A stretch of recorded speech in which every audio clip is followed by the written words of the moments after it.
PC gaming. It's somewhat of a frontier. These are the episodes of the Quick Save Club. Its continuing mission to explore classic PC games, to seek out new retro and new indie games, to boldly play what few gamers have made the time to play before.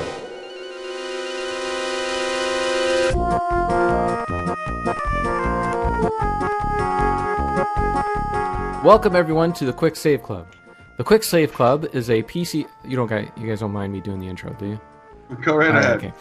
The Quick Save Club is a PC-focused spin-off of the Cartridge Club, where every month we choose a retro, classic, or indie PC game to play. During the month, we discuss our experiences as we play the PC Game of the Month with the Quick Save Club community on Discord and in the forums located at www.cartridgeclub.org.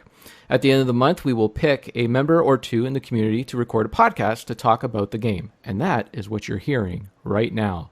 So meta.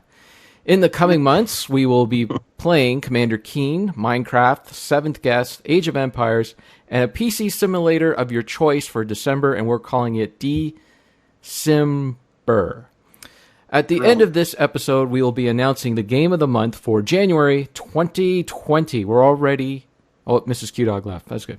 We're already we're already announcing games for 2020. That's how fast. How far ahead of the game the Quick Save Club is. If any of this sounds like fun to you, hit us up on Twitter or Discord and join in. We also like to remind you to check out the Cartridge Club, who is playing this in the month of August, Chrono Trigger, the Super Nintendo classic. And CC Portable is playing the Angry Video Game Nerd. So be sure to check out those clubs as well and check out the games they're playing. And make sure to play along with them and tell them that you're playing on the PC and you're having so much more fun playing these games on the PC, because that is the way to go. Because did you notice that? Chrono Trigger and AVGN, they're both available on the PC. And these guys are playing it. Yeah. This month, we played the LucasArts classic point-and-click adventure game, The Secret of Monkey Island. All three of the hosts are here this month. Nobody chickened out this month. Everybody played the game right to the end. I noticed there was a lot of finished screens there, so congratulations to everyone. But this month, we got Josh, Frantic Josh, Society Josh, from Frantic Society. Yeah, whatever. And we have Ryan, the Retro Gamer Ranting. Made it through this month. Hey, I went on vacation. I didn't chicken out. It's called vacation. I was on vacation too. I still finished Planescape Torment. It was good times. You missed a fun game. It was a good time. Yeah, I actually really liked that game. That game surprised me quite a bit. I've been thinking about it a lot, and I've been reading up on it because Dean has been killing it in the forums, with his updates and that. And apparently he's dumped 100 hours in, and he's only done 1/3 of the game or something crazy. Yeah, he said it'll take him upwards of 100 or something. I don't know, but I can see that. You got to leave something for a second playthrough, Dean. Come on. Well, I did play it, and I did enjoy it. I just was on vacation that week. I just, family. August, we got a short game, Commander Keen. So there you go. Get yourself some extra time there and finish her up. Finish her up. All right. I will do that. I'm sorry. I've offended Buried on Mars. No, you offended the PC gods, not me, just the PC gods. The PC gods. Yes, they're frowning upon you right now. I am of course here, Buried on Mars, Kevin, and we have two guests. One who is still in the chat and another one who left. Eric, is everything going okay over there? Is everything? Yeah, and Just as a sort of irony of being on a PC-themed podcast, Melissa's laptop blue screened, and so she'll be joining us as soon as we can get that resolved. Perfect. Is it a blue screen? So I guess it's not a Mac, right? It is a legit Windows 10 PC. No, it's a Windows 10. We pretty much don't use Apple at all. Good work. Congratulations. That's good. Yeah, we're all PC. Okay, well, while Eric is here, we got the Mighty Q-Dog and Mrs. Q-Dog who will be joining us later, I guess, who's having some technical difficulties. It happens. A word of warning, we do jump around a lot. If you're used to the normal podcasts of this type, like the Cartridge Club does, where they talk about their experiences in order, we don't do that. We just kind of jump around. So just a heads up Although this month I am going to try to follow the plot of the game because this is a point-and-click adventure. And, it kind of follows a story. There's not really too much.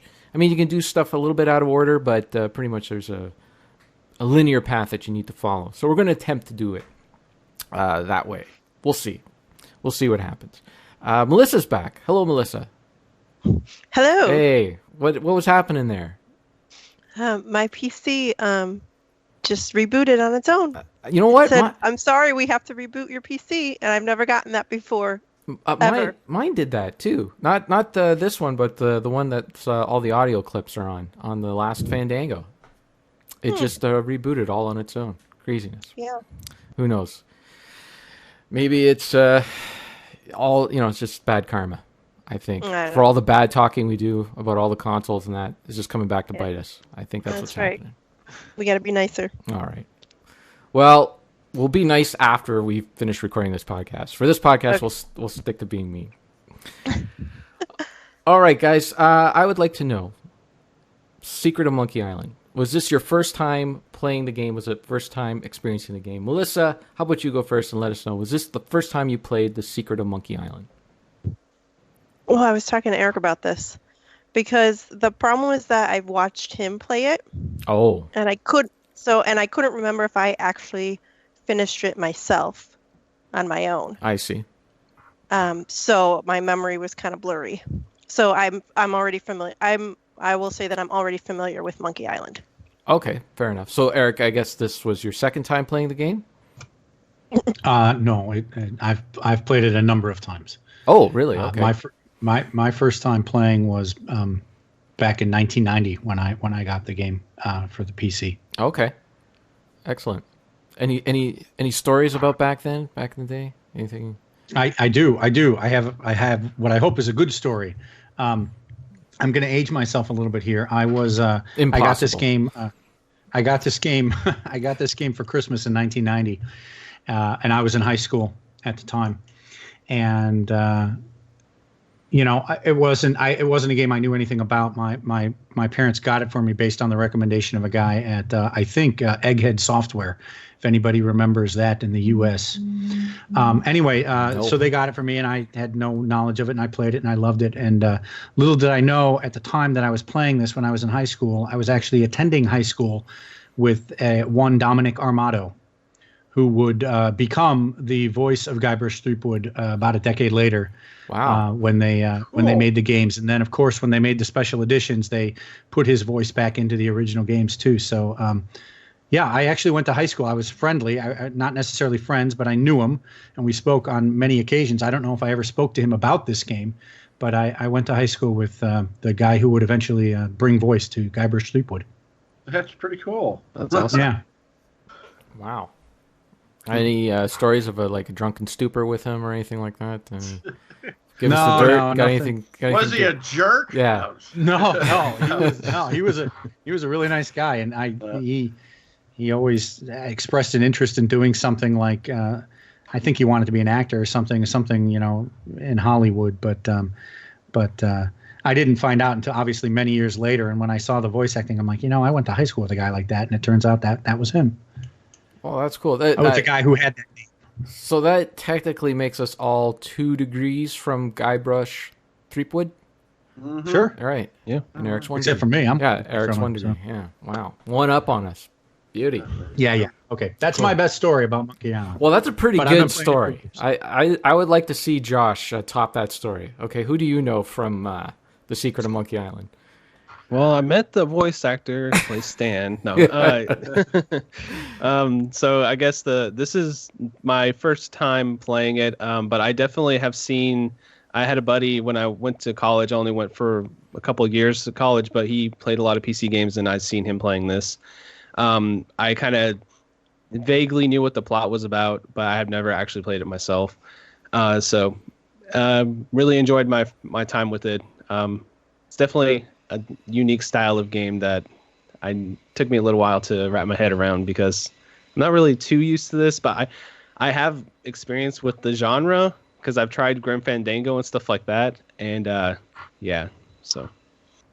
Okay, cool. And what about you, Ryan? Have you ever played The this before? Well, it just hit me when you brought it up. I actually have the exact date I played it the first time. I was an avid PC Gamer magazine fan, and a disc came one year, July 2000, the Classic Games Collection. It had full versions of games like Road and Truck Presents Need for Speed, Ultimate Underworld, Secret of Monkey Island, XCOM UFL Defense. I had full versions of those in there.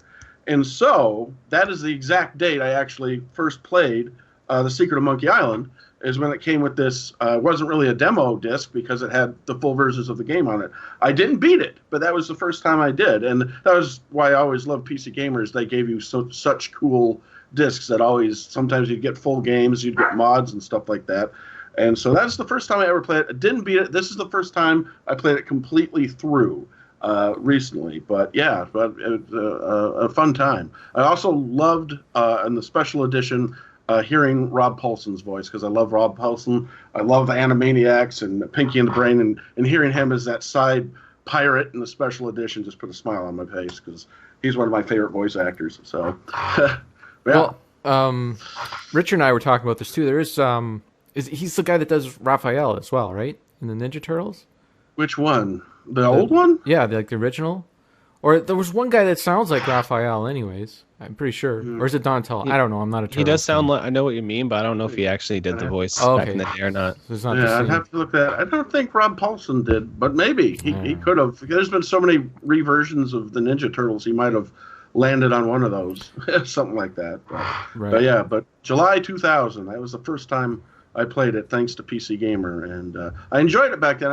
I never finished it. I think I got caught on a puzzle, and I didn't go back to it until like the special edition came out, and then I played it a little bit more, and again got stuck on a puzzle, and didn't finally beat it till now. But it was an enjoyable experience. Cool. Well, for myself, the first time I played it was actually on the Commodore Amiga. I played the Commodore Amiga version, and that's fancy. Yeah. And I hated it. I couldn't stand it. I was only a kid. I was probably about 13 or 14, and I was at my uncle's house who had an Amiga, and he had some shmup game. I couldn't tell you which one it is. He had that and the Three Stooges and the Secret of Monkey Island. And you play shmup, and there's like lots of shooting and action and that. And then you play the Three Stooges, and you're doing pie fights and stuff. And then you put this game in, and you're just moving the mouse around and doing commands with the menus and that, and I wasn't having it. I didn't like it. I was just a kid. What the heck do I know? I was like, screw this. I'm playing the Three Amigos, the Three Stooges. Three Amigos. That would be good. They should make a Three Amigos game. Worse. I was playing the Three Stooges and throwing pies at people. Well, I didn't know any better. But that's a good example of how your tastes kind of change the older you get. Because when I was younger, that's all I wanted to do is play action games and this and that. And I probably, I'd sit and play this for a while, but then I'd eventually, I'm hearing thunder. So if I cut out because the power goes out, I'm just going to warn you now. Okay. Getting a storm coming over here. But different tastes as you grow older. Now you have more patience with a game like this versus back then when all you wanted to do is maybe play a shoot 'em up or something like that. I didn't play any RPGs until about 10 years ago. Yeah, exactly. Me too. I saw numbers coming out of people's heads. I did not want to play it. Exactly. Action RPGs on PCs were one thing, but like the turn-based stuff and all that, I did not start getting into that until, probably about 10 years ago. So, since then, after that experience in the 90s, I was more of a Sierra guy. I'd always play the Sierra games, like the Police Quest and those kind of games. And I didn't really get into the LucasArts stuff until there was Grim Fandango and Full Throttle, and those games came out. And I remember picking those up, when they eventually got cheaper. So it was probably like late 90s, early 2000s. But I never went back to the Secret of Monkey Island until it came available on I think it was the Xbox Live Gold version. And I messed around with it a little bit then, but this was the first time I actually sat and played through it. And I really enjoyed it this time. Which version did everybody play? Did we go with the enhanced version or the original graphics? My first playthrough, I started on the enhanced version. Then I moved over to the original graphics, and I didn't really go back on with the PC. And then I played it a second time on the Xbox 360 just to get some quick achievement points. And that I played mostly the enhanced version because the enhanced version seemed to be better for the controller. What about you guys? Josh? I kind of jumped around, honestly, but mostly the thing with the special edition, I just really like the voice acting. And you can have the voice acting with the original graphics. So it was kind of like, on one hand, I like the original graphics because it has its own aesthetic. It's, it's a different aesthetic than the new one, because the new one's a little more like, I wouldn't say like, it has a little more flat look to it, but I think it has its own charm. But it's not quite as, original looking as that classic, like, 8-bit style, especially the close-up shots on people's faces. That just has so much character. So especially if I'm like talking to somebody, I might listen to like the dialogue, and then before I select the next choice, I would switch, because you can just hit F10 to switch between the two on the fly. Right. So I just be like, oh, cool. What does this person look like in the original graphics? Hit F10 and just kind of enjoy what it looks like, the classic look, and then flip back to hear the voice acting again. That's kind of how I played this whole game. So cool. It's kind of, yeah. Eric, what about you? Which version did you play? Well, this time around, I played the enhanced because to me, I mean, when I played this initially, I actually played it on EGA, and the classic graphics or the original graphics they're giving you in these special edition are actually the VGA versions, and so it's definitely in between, right? The EGA is a little bit more crude, but to me, the nostalgia is really the EGA version. So going back to the original didn't do anything for me, so I played it on the enhanced just to kind of experience the new art style and see what that was like. Okay. What about you, Melissa? I went back and forth as well. I started with the new version, and then I went back to the original. So I would kind of go back and forth, because sometimes I felt like in the enhanced version too, I had more trouble with the pointer finding things on the screen. Yep. And also, like, if I needed to do like several commands in a row, it was easier to do it on the previous graphics, because it had the menu already there for you. Yep, totally. So I think that that enhanced version was designed for a controller. I don't think it was designed for mouse and keyboard. What about you, Ryan? Yeah, I agree with what she said. A lot of times I would do the original version just because of the inventory. And if I had to combine a bunch of stuff, like that one puzzle where you had to keep putting the grog in different cups and stuff like that, it was just easier to do that in the original version instead of having to constantly open your inventory. So a lot of times for doing products, and like Josh said, like when they did the close-ups of the faces, they just the original graphics were always just so detailed, and I believe looked better. I actually prefer the character design from the original graphics with certain characters, not all of them, versus the redo, where it's kind of more like a Saturday morning cartoon style in a way.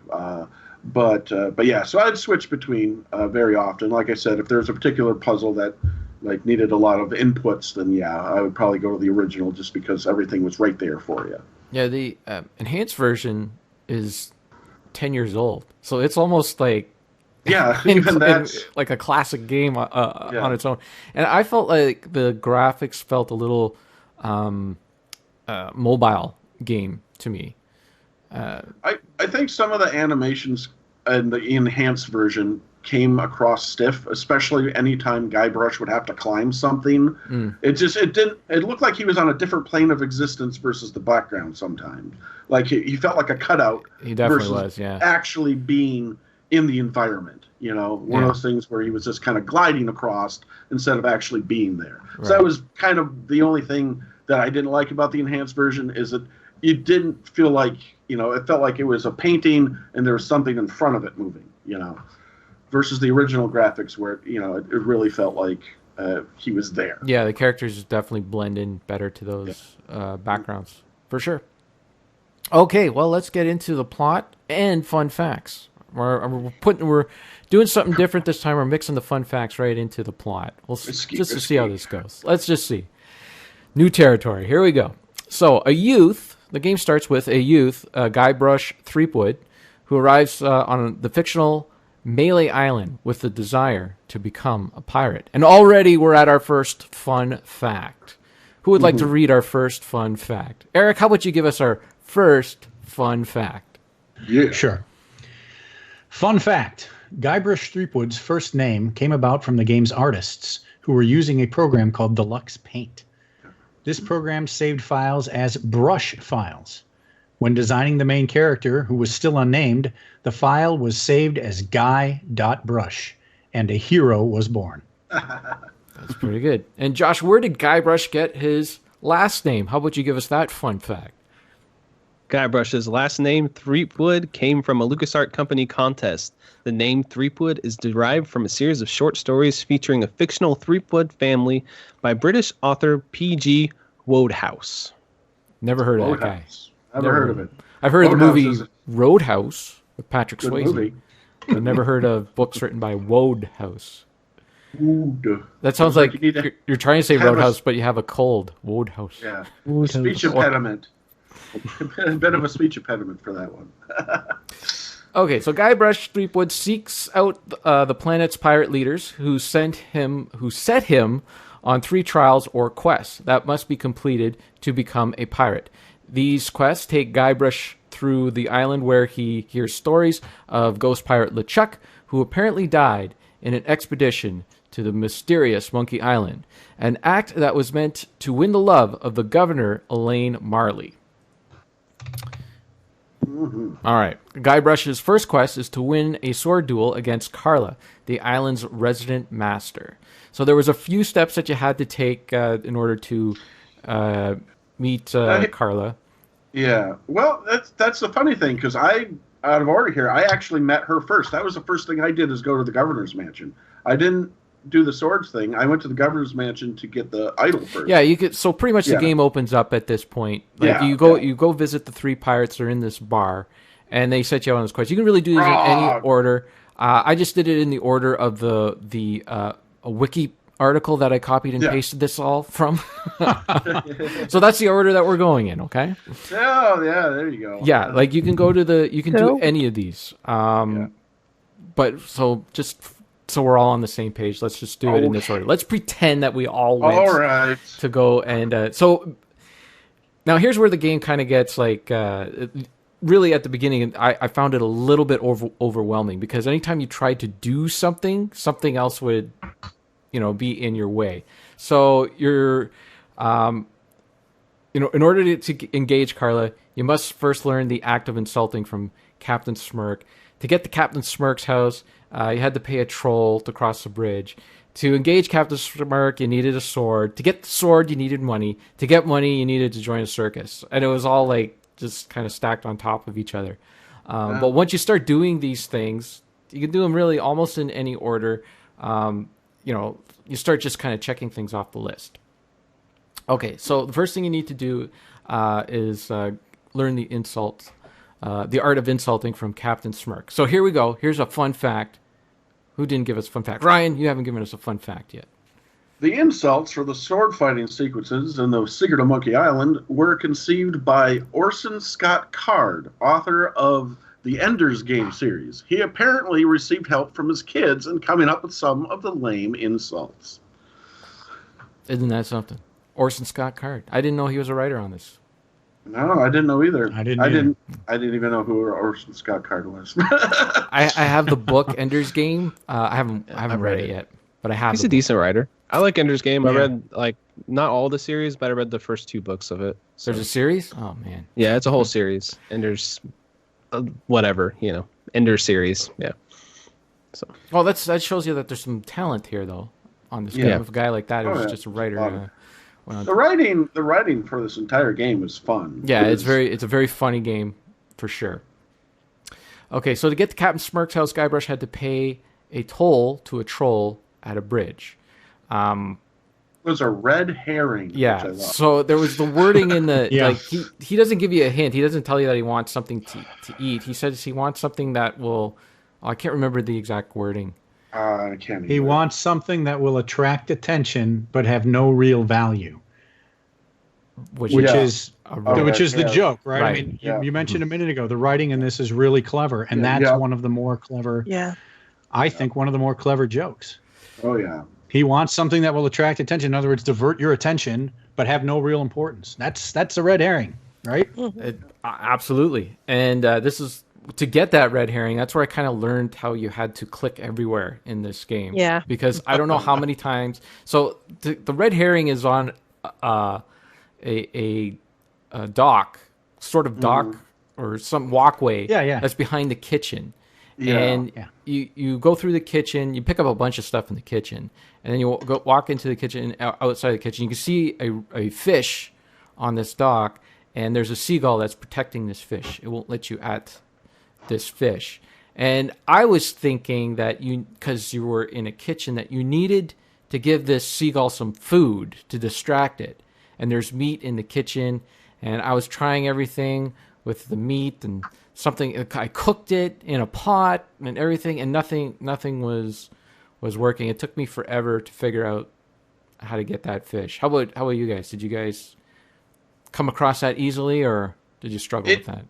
When I initially played this game back in the day, I think that was the puzzle where I'm like, okay, I'm done. I'm going to go play something else. Yeah. I think that was because I'm sitting there. Because you start thinking in the frame of, I need an item to do something. But in this case, you didn't really need an item. You just had to click a bunch. Right. And so it was kind of, I think this is the only puzzle where I was just like, okay, that was kind of lame, because you're being taught up to that point, you usually need an item to do something. But at that point, it's just like, just click a lot to scare the bird away, and then click on the thing when the bird's far enough away.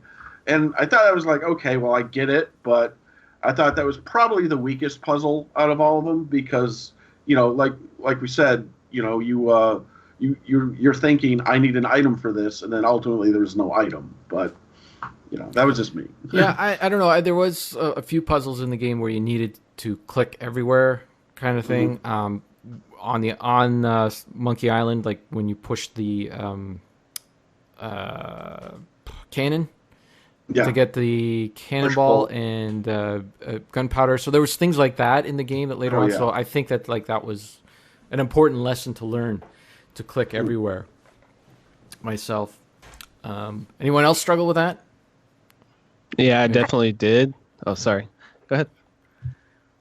Okay. I was struggling with it too. What I did was I got to that and I was like, what do I give him? So I just started I had earlier in the game actually just kind of happened to get the fish, and I just tried to give him it. You know what I mean? I was just just try giving him everything I have. That's what and then it ended up working.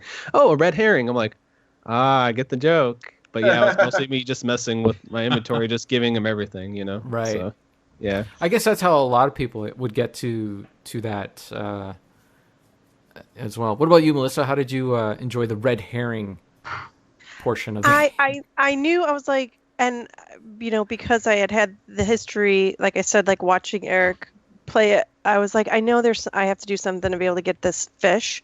I just couldn't remember what I was going to do with the fish.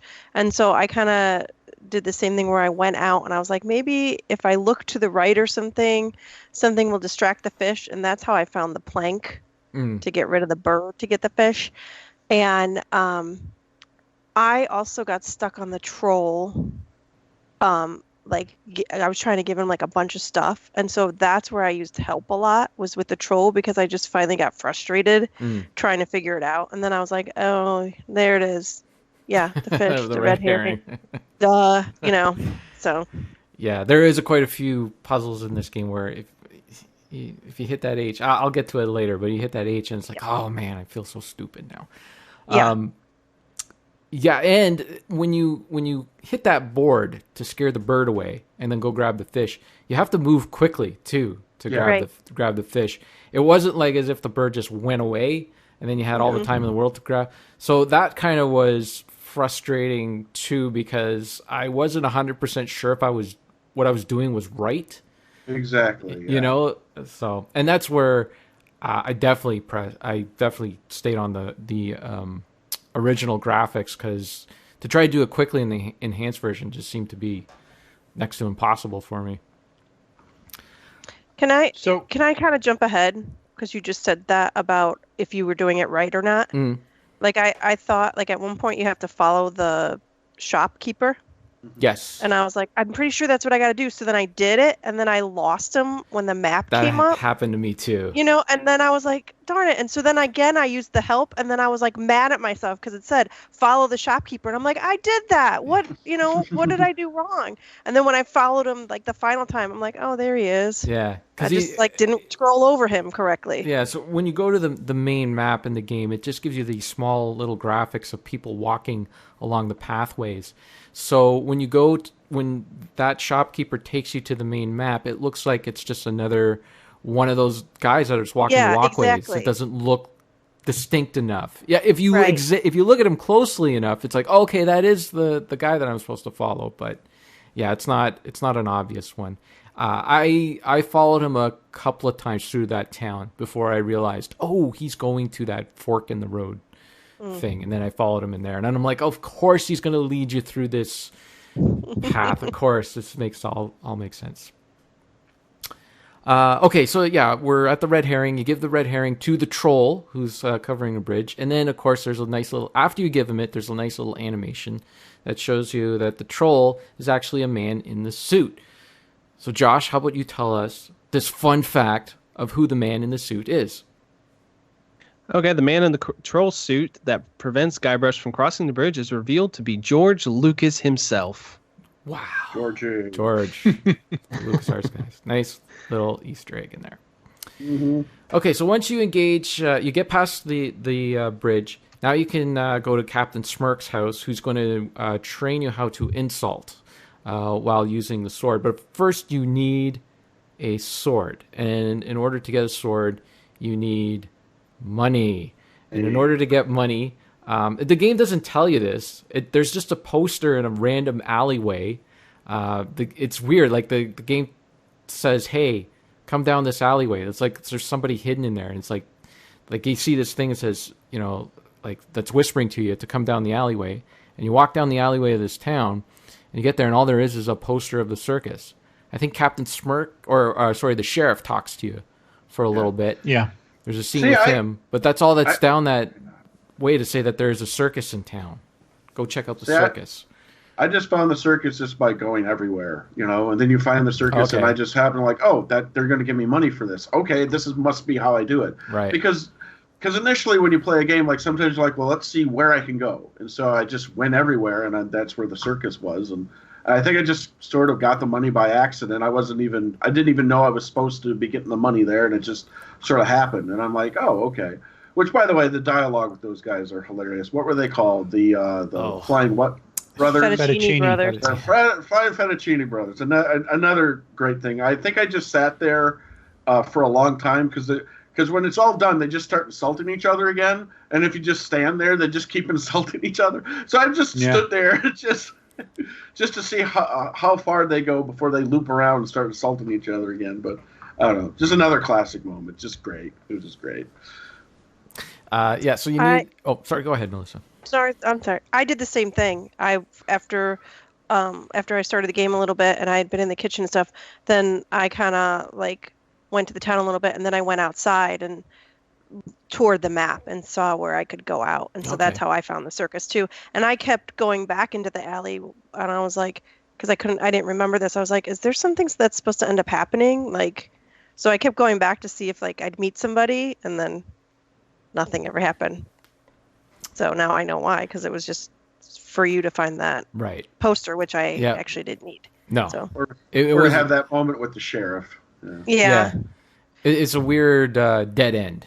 That's just there to throw you off. Plus, there's in town, there's the cathedral or the church that you walk in, and there's nothing there. Yeah. I've spent a lot of time in there clicking around, trying to figure what am I supposed to do in here? Is there something? And it's literally just there for the end of the game. End of the game. Yeah. It would have been nice if they would have closed that door, say, hey, you can't get in here yet or something, but oh well. Okay, so you needed to get... Oh, sorry, Eric. I was going to say, Did you just I woof? sensed you were going to move on. Before you do, I wanted Did you to. just woof your way into the conversation? Did you say woof? Woof. I think I heard you. I think, sure. Okay, I heard you say Yeah. woof. I just was yelled like, okay. some random exclamation to get your attention. That's all right. Around here, we use harumph, okay? I like woof. Woof was very good. Woof. There is a couple of things I wanted to mention before we move on too quickly, and specifically about the circus. I guess I wanted to ask, how did people? One of the puzzles there was that you needed to find a helmet, and I thought one of the clever things the game does, it'll often give you hints within the game about what you're supposed to do. Does anybody remember what he said about the cooking pot you ended up using? Yeah, he says this looks like something that would fit my head. No. Or something like that. He said somebody made head cheese in it. Ew. Yeah. Oh, really? Head cheese. Yeah. And so if you play this game multiple times, which I would encourage anybody who hasn't to do, you'll kind of see how they kind of lead you down the path. And I think that that's a pretty good hint about, hey, this pot is maybe you could use it as a helmet. I don't remember how I figured that out the first time, but I playing it again, and I've played it a number of times, but playing it again, you kind of see these little things. And it's one of the things about the writing. Someone mentioned the writing is really good, and I think it is really good. And it's one of the things that made me, sort of one of the first things in the game, I think, that made me realize I was really gonna enjoy this game. I think with the pot, I just naturally it was already in my inventory at the time, so I'm just like, well, this would fit on their head. Like I missed the head cheese things completely. Now that you say it, it's just like, duh, of course. But it was just one of those things where, since it was already in my inventory at the time, because I'd already been to the kitchen, it was like, all right, I'll click on this. If this don't work, I'll have to go look for something. But it worked, and so it was just one of those things where it's like, well, this kind of makes sense. And if it doesn't work, they'll tell me, and then I'll have to pick another option, And that's kind of how I stumbled upon it. If I can, I'm gonna go a little bit further on this, and I was gonna save this, but let me bring it up now. Kevin, you mentioned that you were a big fan of Sierra games. I had played the only Sierra game I had played prior to Monkey Island was King's Quest IV, and I really could not get into that game. Those games are brutal. Any mistake, you're dead. Yeah. Anything you do wrong, game over. And I could tell instantly, or eventually, with Monkey Island, that they were going to be much more tolerant. The clues or the things that you do, I thought made a lot more sense. They weren't quite as random, though I'm sure in my first playthrough, I just like, well, this is what I have in my inventory. Let's try this. But the clues, I thought, or the item usage made a lot more sense. And the game was very forgiving in that you kind of figure out pretty early, you can't really mess up. You're not going to die by trying the wrong thing. And I really appreciated that about this game. And there's actually something about the game later, which I'll bring up when we're at that point in the game, where they kind of poke fun at the alternate design philosophy of killing you whenever you make even the simplest mistake. Exactly. Actually 100% agree with you. I not to spoil my final thoughts, but I enjoyed this game a lot more than I did any of the Sierra games. I was actually mentally prepared to play a Sierra point-and-click game. I was expecting to die a lot, and this game actually surprised me about how much more logical the puzzles were. They weren't as obtuse. I thought it was going down that road, but yeah, I ended up agreeing with you a lot, and I think I enjoyed this game a lot more than any of those Sierra ones.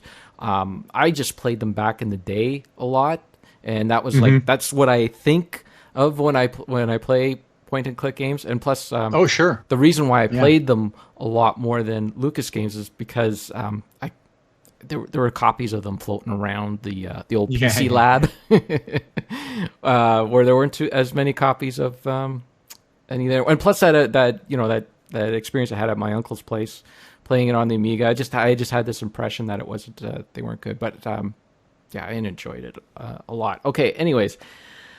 To engage Captain Smirk, you need a sword. So get the sword, you get the money, join the circus. Okay, once you get the money, then you can go to the shop and you can pick up a couple of items. One of them is a sword, another one is a shovel. We'll talk about the shovel a little bit later.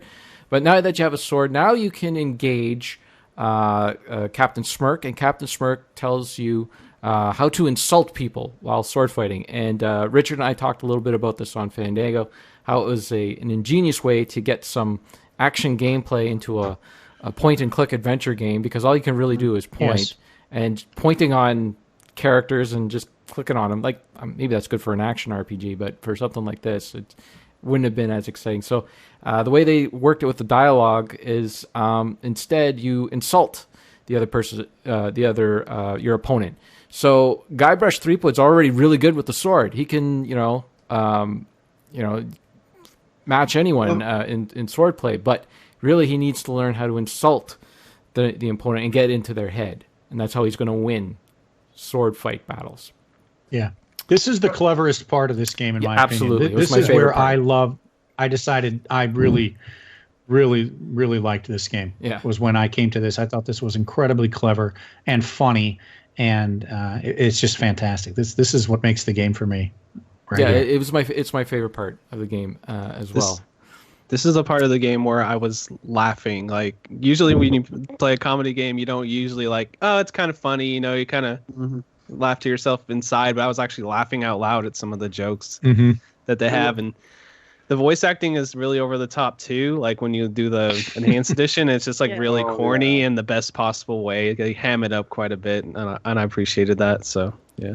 What I loved was my kids were watching me play at this part, and they just were howling at all the little insults. And then after we're done playing, they were sitting there doing the insults to each other afterwards in a playful way, because they're just sitting there you'll fight like a dairy farmer. How appropriate, you're a cow, And they were trying to make up their own and stuff like that, and they were trying to come up with their own corny insults. But what's really fun about this game is when you play it, you can have other people watching you play it, and my kids really enjoyed watching me play this because it was kind of like they were watching a cartoon with how funny the dialogue was and stuff. And this was one of their favorite parts because of all just the silly little things. When Guybrush was first training with the sword, the trainer brought out the monkey robot thing to help teach him how to fight with the sword, and they thought that was hilarious. And so this entire section was their favorite section, and it just enhanced it more for me because they were just laughing along with me with this stuff, and it was just great. Well, the brilliant thing about the insults is that they weren't too mean. They were very silly insults. There was stuff that before you learned how to cuss on the playground, these are the kind of insults that you would throw at each other, at other kids, and it's just the thought that any of these insults would get into someone's head and throw them off of their game. It's just a really silly idea. So I copied and pasted some of the insults in here. You make me want to puke. You make me think somebody already did.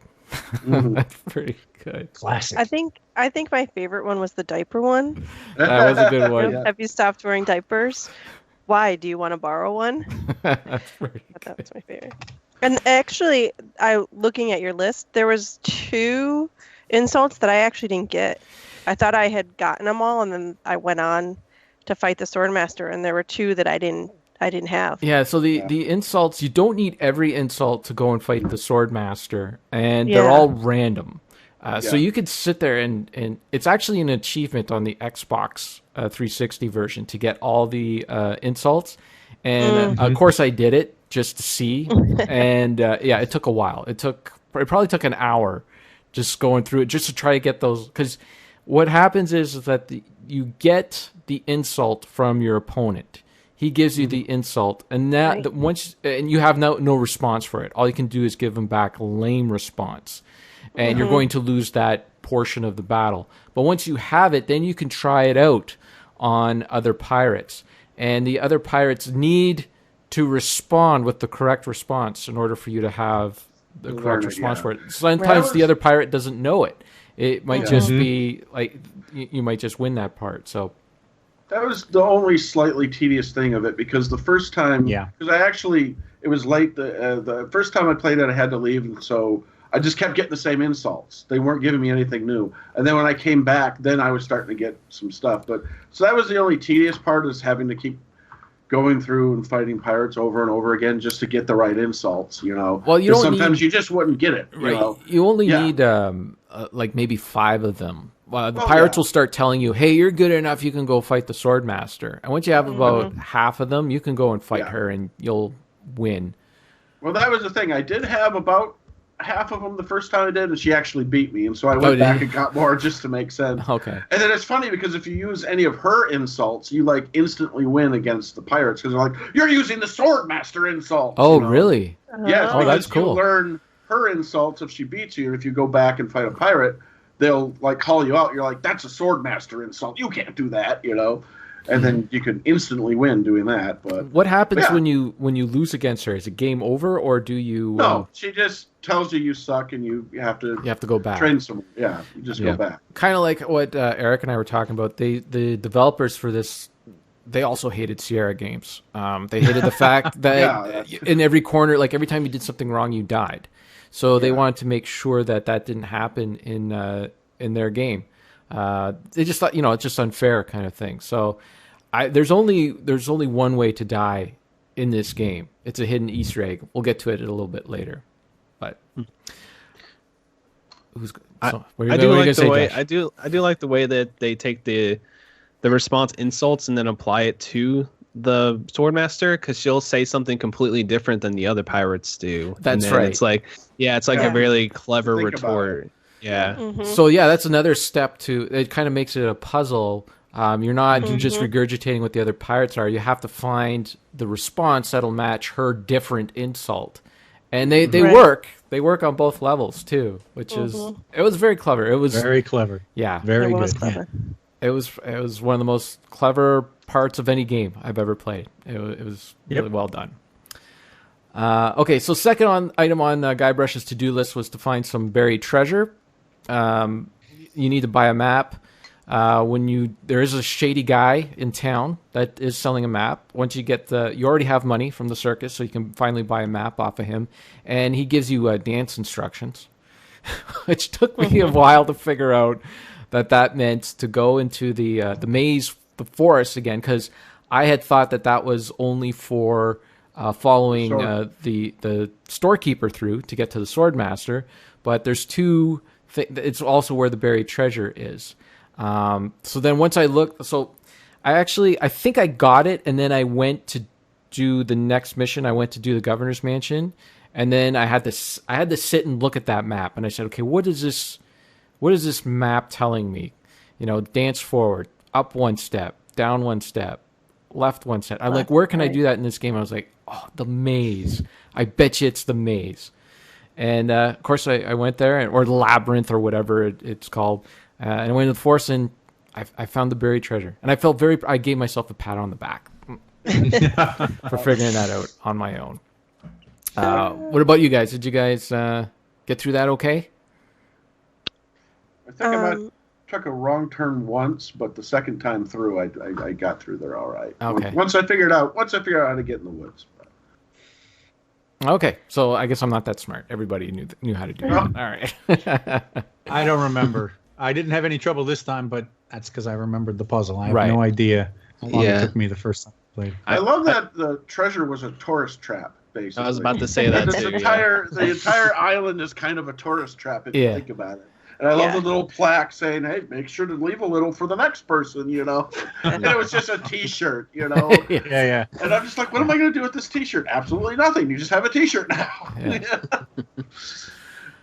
Okay, so then the third thing on the list was to steal a valuable item from the governor's mansion, and this is where I got stuck. I talked a little bit about this on Fandango as well.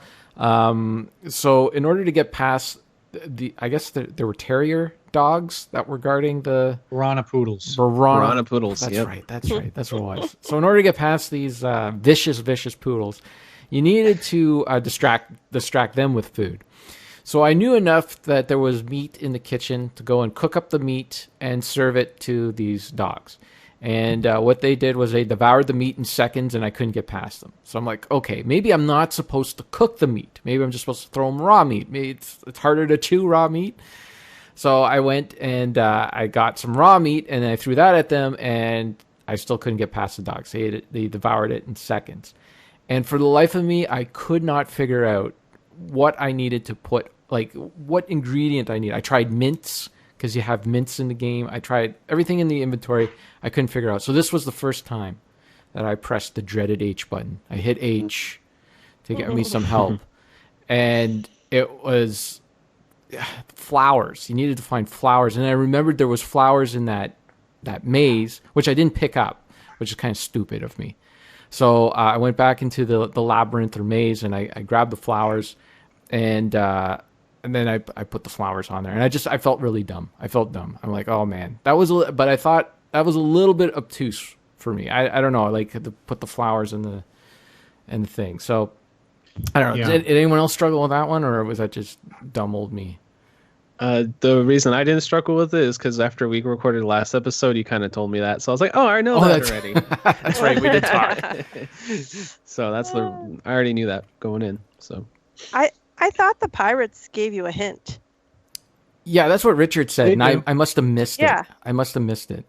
Okay, that's how I knew, because I remember the pirates giving us a hint. Yeah, I think there was a hint as well that I remember. I just remember going to that forest right away and picking that and using it. But I don't remember what the hint was, but I remember there was something about it, and I think he might have even mentioned something about it when he picked it. I don't know, but yeah, it did take me a bit to like figure out to combine it and then feed it to him, but. Well, yeah, that was the other thing too. I hadn't reached the point where I knew enough to combine items in the menu, and to combine meat and flowers just doesn't seem like a logical thing to. So that kind of confused me, and then once I figured that out, I'm like, well, I guess this goes to the dogs, I suppose. Right. So, but yeah, so it was a bit. That one was a little obtuse. There was one other puzzle later on that I also was just like, really, where they had you combine a bunch of stuff. One after the other, and that was kind of frustrating. But that was kind of the first one where you kind of learn the combining thing. Right. And then later they kind of take it more to the extreme where you're combining a bunch of stuff and doing a bunch of stuff together. But yeah. So yeah, once you get the dog, so that gives you some seasoned meat, combining the flowers and the meat. Then you can feed that to the dogs, and the dogs will pass out, and then you can get past, and you can get into the governor's mansion. I got into the governor. There's a little joke there. Did you they made a point of saying, well, these dogs are asleep. Oh, yeah. Oh, yes, that's right. Yes, yeah. They do these little, I don't know, I thought it was funny enough. They, oh, hang on, these dogs aren't dead. Don't. Yep. Right. They're just asleep, everyone. I thought that was funny. Okay. No dogs were injured. No dogs were harmed. That's right. No animals were harmed or whatever. Yep. It was a big disclaimer. That was. Yeah. Okay. So you get past them, you get into the sheriff.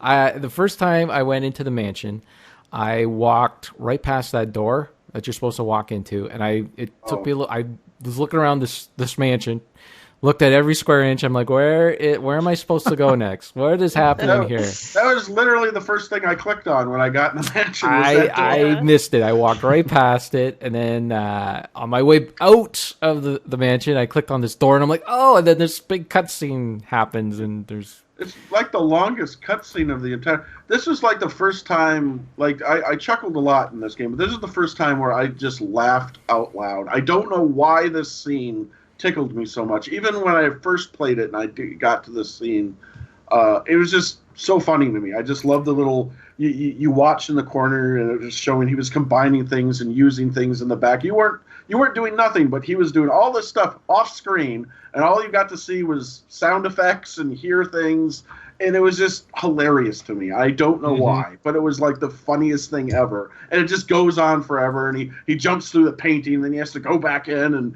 he's fighting the sheriff, and it's just like this is like Saturday morning cartoons. I just love it. I don't know, it just tickled me pink for some reason.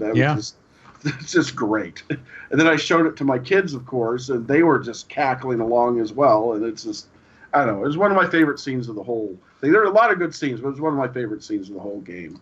It was very Looney Tunes, like when you put the cat and the dog in the bag, and you just see the bag jumping all over the place, and like that's what it reminded me of. Yeah.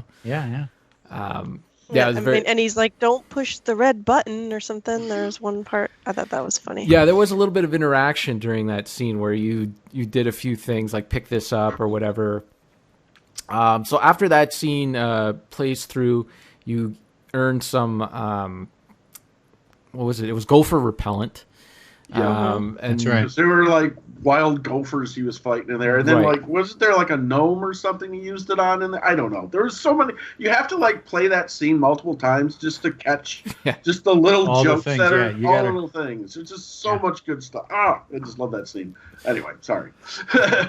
So once you get that, he mentions now. Guybrush mentions that the item that he needs is locked up, and he needs to get in there. And the best way to get in there is with the use of a file. Yeah. So the only part that was left in the town, I believe, there was the voodoo lady who kind of seemed to go nowhere too. That seemed to be a little bit of a dead end. There's an item in there that you need to pick There was up. an item that you need to pick up, but then you go and talk to her, and I think she was there to kind of give vague hints. I think that's kind of what her purpose was. Like she was kind of the help before there was a help button. oh, really? You could talk. yeah, because okay, you'd talk to her and she'd talk about your future. right. And so it wouldn't give a lot, but it would just tell you, oh, you're going to meet headhunters in the future or cannibals, and they'll help you. Or maybe they won't. I'm not sure. So I think she was kind of the game's version of, I don't know what to do next, so I'll go see the voodoo lady, and maybe she'll give me a hint. Oh, And- that was her purpose. Okay, Yeah. I only talked to her the one time. Oh, yeah. And then you could go back. When I went back in there, she wasn't in there. There was nobody in there. So You could say hello to the chair, and she'll show up. oh, She'll okay, just- I didn't know Yeah. that. Okay, well look, I see, Yeah. learning things. There's reasons to go back and play this again. yeah. Okay, so then there was Otis, who was stuck in a jail cell, and he was complaining about the rats in there. So that was as far as I got with him. And then once I got the gopher repellent, I wondered, would gopher repellent work on rats? Yeah. And of course it did. And so I used the gopher, do you use it or you give it to him? I can't remember. Anyways, he trades you that. You give it to him. Right, for a carrot cake. That's really heavy. And I'm like, okay, who do I feed this heavy carrot cake to? Oh. Who do you feed the carrot cake to? Well, You it was a open heavy it, carrot you get cake. the Who's file up. You just hungry? look at it. You look at it, you open it up. You had to give him breath mints too beforehand. Oh, that's right. Guybrush wouldn't Yes. talk to him. You wouldn't- I thought Yeah. That was pretty I funny. thought that was one of those just adding an extra step just to get there kind of moments where it's just like, really, I just talk to him? Just stand farther away from him when you talk No, to he him. has bad breath. I thought that was His funny. breath is- I thought that was I thought it was funny too, but it was one of those moments like, really, just another thing, you know? It wasn't like me being angry. It was just like, really, okay, we'll get some breath mints. So I think while I was trying to feed the cake to somebody, I was trying to give it to somebody. When I clicked on it, that's where the file popped up, and I was like, Showed up. Yeah, and I was like, of course, a heavy carrot cake, and of course, the person gave Otis a file to break out of prison, but Otis doesn't like carrot cake, so he didn't even Yes, bother to yes. check. Otis ain't the brightest person, so you know. I thought that was hilarious. I thought that was so funny. Yeah. When that file popped up, I was like, oh man, that works on so many levels. That was really good. Yep. Did you try to give the file back to him? No. I see. I didn't. I was afraid I would like even though I know it's not a Sahara game, I was afraid like, what if I did give it to him and then I wouldn't have that item anymore? So I didn't do it. But I thought, I wonder if you can give the file to him. But I guess I don't know if anyone else I tried. never tried that. I didn't because I was afraid Yeah, I maybe never I'd did. lose it. But again, this game doesn't really allow you to lose stuff if it's something you need. So you know. Okay, so now that Guybrush, so I don't know how this worked for you guys because this was the last step I did take. Once you have the file, you can now open the contraption or whatever where this idol that you need to steal is, and then once that happened, I can't remember. Was I instantly taken to? Was there a cutscene? Was it? Yeah. You basically it kind of cuts out, and then you cut back in, and you're on the docks with the governor. Okay. After that part. So that's the first time though that he meets Elaine. governor. Once you She- open the idol, she tells the sheriff to go away, and I guess that's when it cuts over to the dock, and now you're confronting the sheriff, and this is where you find out let's see. Well, first of all, you fall in love instantly. Guybrush falls in love with Elaine or Ellen or whatever. Yeah, Elaine. Elaine. Yeah, Right. and she reciprocates. Now, once he completes the task, the island is Even raided though- by even though LeChuck Yeah. and his undead crew, who abduct Elaine immediately. This woman that you just fell in love with, she's taken away. He retreats to his secret hideout on Monkey Island. And in the meantime, Sheriff throws Guybrush under the water.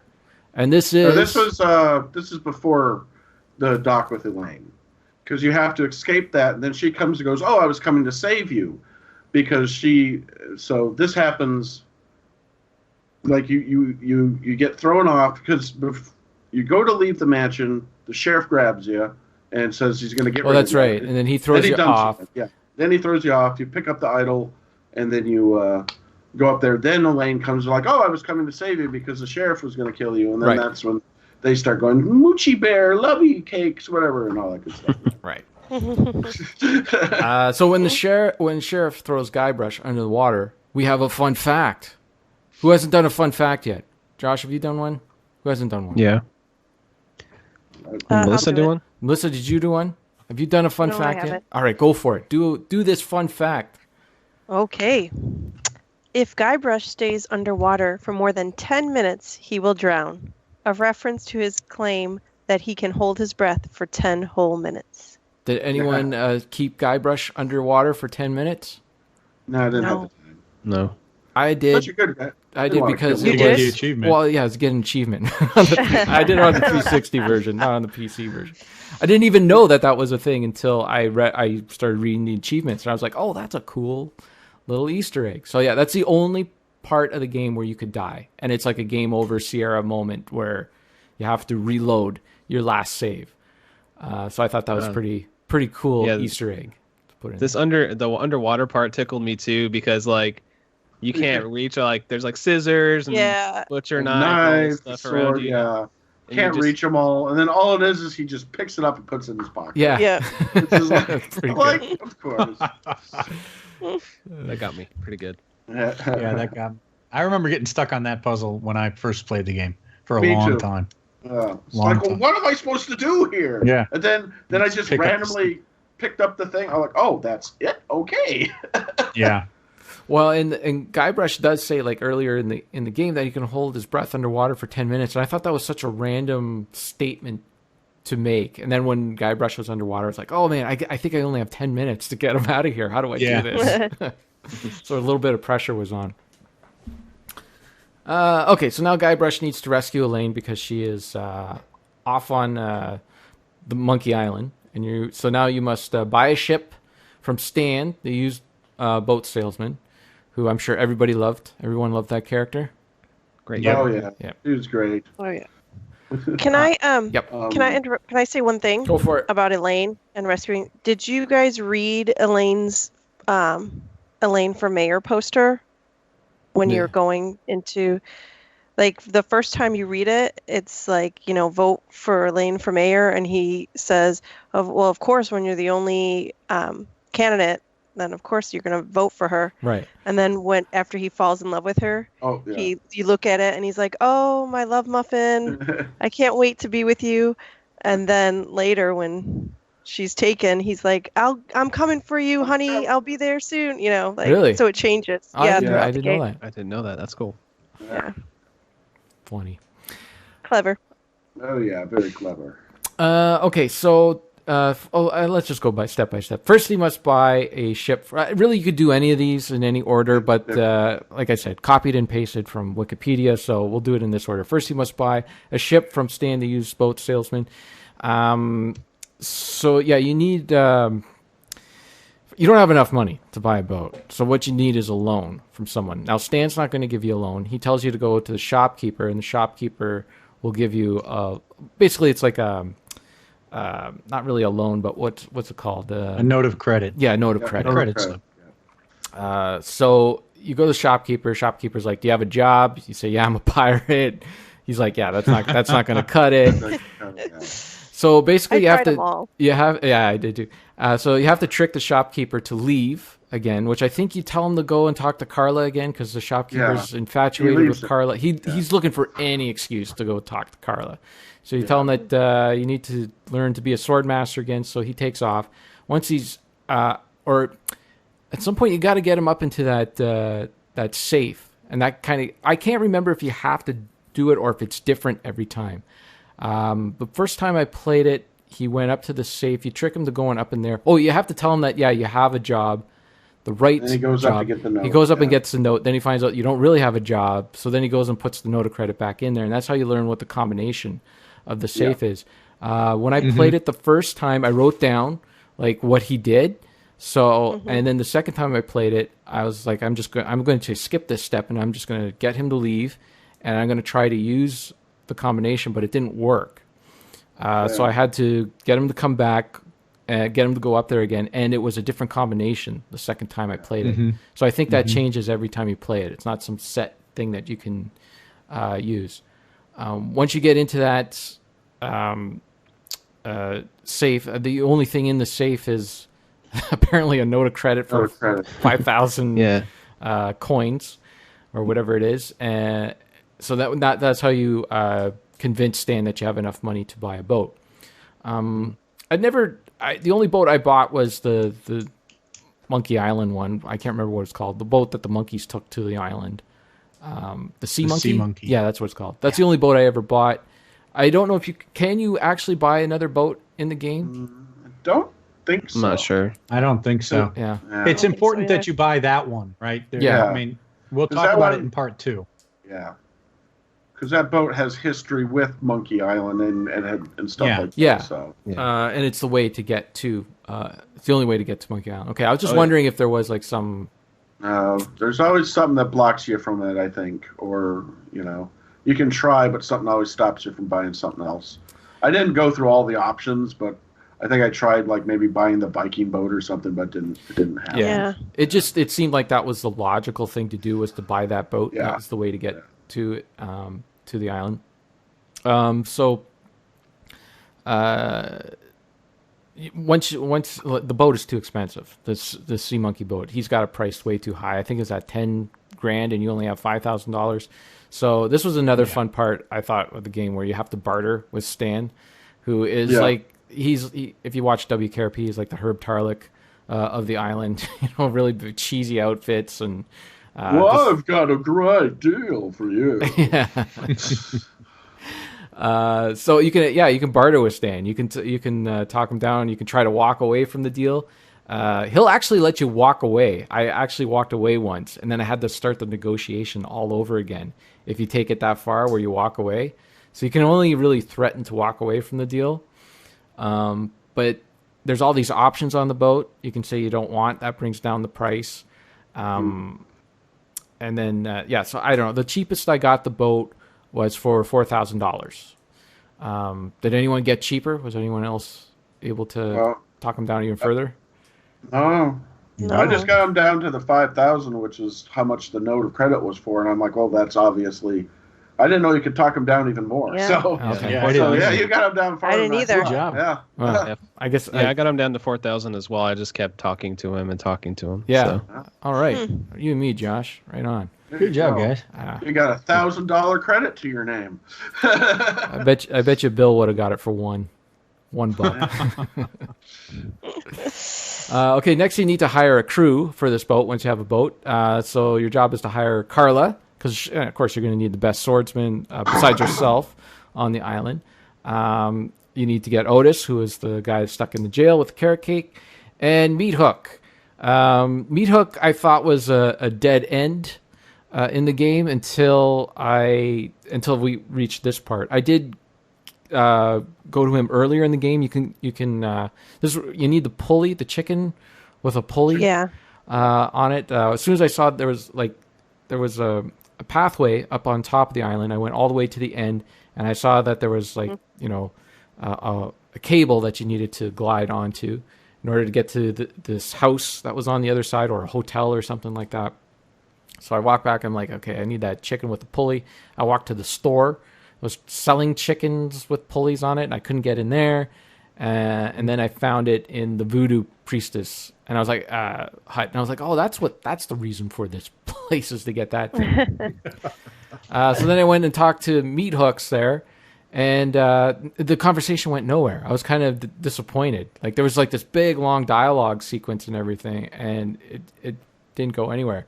And it isn't until after, that you're trying to put a crew together that you can bring them into the crew. It was a funny dialogue. It was a lot of funny, but at first I thought it was a dead end. I thought I was there too early. Yeah. I was like, oh, I mean, which obviously I was, right? Because it dead ended. But I was like, oh, okay, there's going to be like much more to this later, I guess. And there was a little bit, but not much, I would say. No.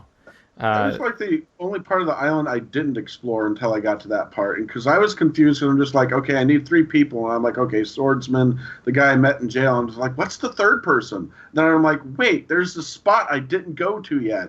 Then I'm like, oh, okay. So I never met him beforehand because I just completely missed that part of the island until finally I had to get someone. I'm like, oh, I guess this is the third guy, So I missed all the funny conversations I could have had with beforehand. I guess I'll have to go back and do that. Did you see his tattoo trick? Yeah.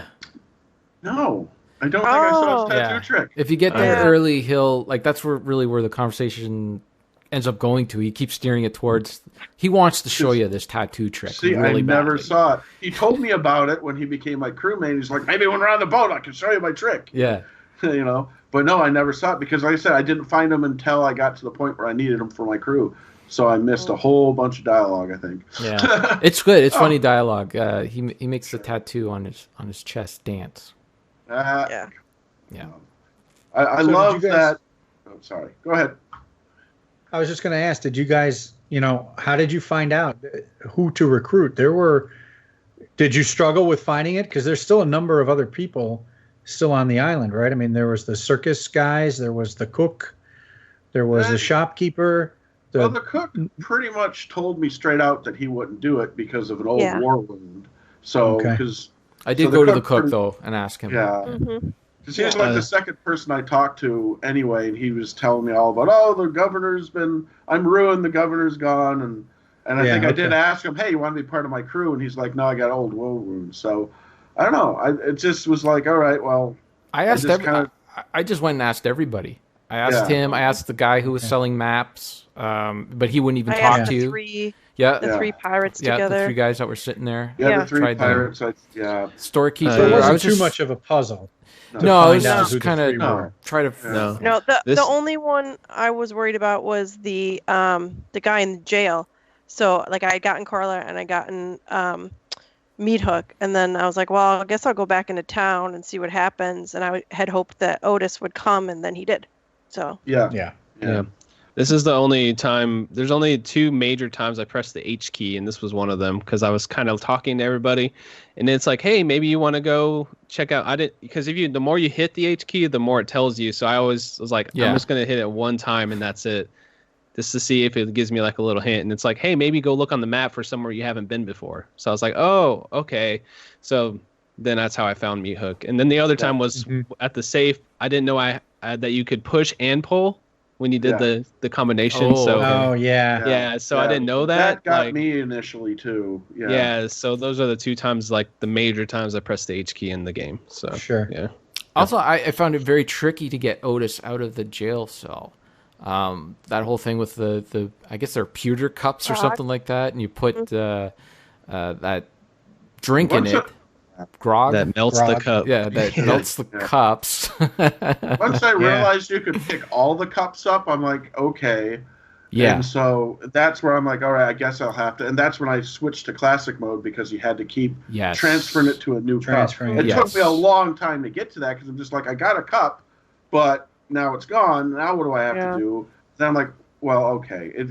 So that one kind of got me stuck for a while. Well, but it took me a while, like because the animation for the cups, like so the cup shows you in your menu that it's melting, and there's the one animation and it melts a little bit and it's there for a while. Then it melts the second time, it's there for not so long, and then the third animation, it's like, well, you're done. You don't have enough time to click on to get it into another cup. But I think I managed to get there with only going through 2 cups. I Oh think. wow. I used like 5. I used a bunch. Every time the animation would change, I was just like, okay, I got a few steps, and you had plenty of cups to get there. But it was just that initial trying to figure it out kind of thing, like how long is this going to take me kind of thing. Yeah. Well, I had stolen a vase from the governor's mansion. There was a vase in the main hallway. Did you guys grab that? No. I don't think Oh, I I did. don't. No. Okay. There was like Wow. a nice vase. And so, and I had thought, there's got to be a reason for this grog here in this barrel. I've got to find a container for it. And so then when I got that vase, I went back to fill it with the grog because I thought that would be needed later. And it disintegrated the vase. Oh. So I knew that like that was going to happen with anything. So when all those cups were there, I picked them all up and I thought, oh, here we go. And then I thought, oh, maybe this is how I get the guy out of jail. Right. And so, well, if I can melt the cup, if you talk to the pirates at the beginning of the game that are in the bar, right, they tell you, they kind of foreshadow it, right? They're like, look, it eats right through these mugs, and the cook is losing a fortune replacing them. So there's a little bit of a hint there too. It's at the beginning of the game, though.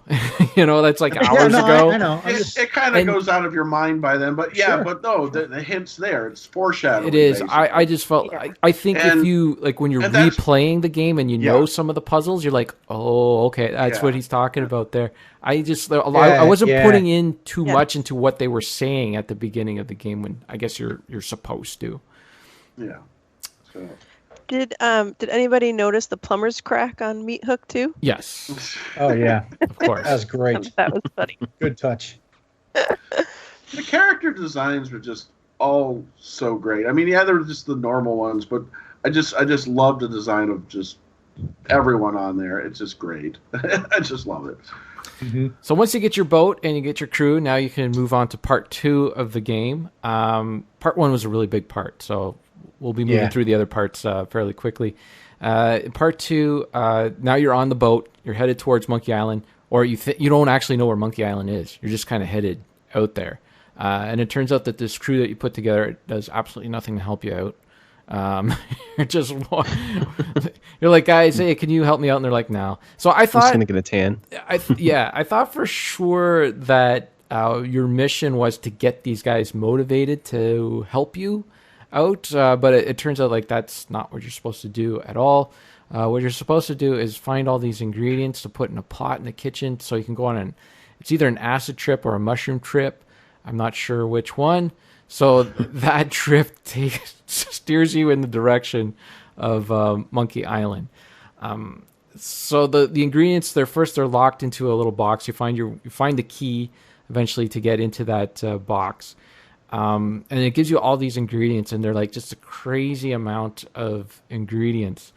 A lot of like the stuff that you would find in garbage food. The colored dyes and all the crazy chemicals and all that stuff. And you're like, where are you going to find all this stuff? Where's all this stuff going to come from? So you're searching the entire boat, and then in the kitchen you open up a cupboard, and in that cupboard is what looks like to be a box of Captain Crunch. If you're playing the original graphics, it looks a lot like Captain Crunch. If you switch over to the newer graphics, they change it to something else because I guess they don't want to get sued, basically, because it's only hinted at in those original graphics as Captain Crunch. So of course that's where you're going to get all your chemicals and red dye number 3 and all that stuff to put into this thing. And it was pretty clever. A lot of the ingredients that you use, like you needed the chicken, or you needed a whole bird or something like that. So that's going to be your chicken with the pulley and that. But the thing that really stumped me, and I felt embarrassed after I did this. This was actually the 3rd time I pressed H. The second time. I only pressed it twice. And the second time, this was the second time I pressed H, because I could not find mints. I couldn't find mint. It actually just asked for mint, right? Where do I get mint to put into this pot? I could not. I was looking for something green, like a mint, like mint leaves. But I just didn't think of it. I could not think of it. So I pressed H, and when it said, your mints, put your mints in the pot, I just felt so dumb. And that was it. That was the last time I pressed H. I'm like, no. This game is not like a Sierra game. It's not that abstract. It's not that obtuse. There's logic to all these puzzles. So that was the final time I pressed H. I initially was looking for like the actual ingredients initially, and then until I finally realized, I think I might have had to press H as well. That might have been one of the times where I'm just like, it's already some stuff you have or that you found that you got to throw in there. Yeah. And some of it was obvious, some of it, for some reason, like I said, it gets in your head. Like you're like, yeah, mint. I need to find a mint for this, and it's like, no, you already have mints, you moron. Yeah. All you got to do is, So yeah, it's just wrapping your head around it. And once you get it, it's like, oh, aha, of course, yeah. Yeah.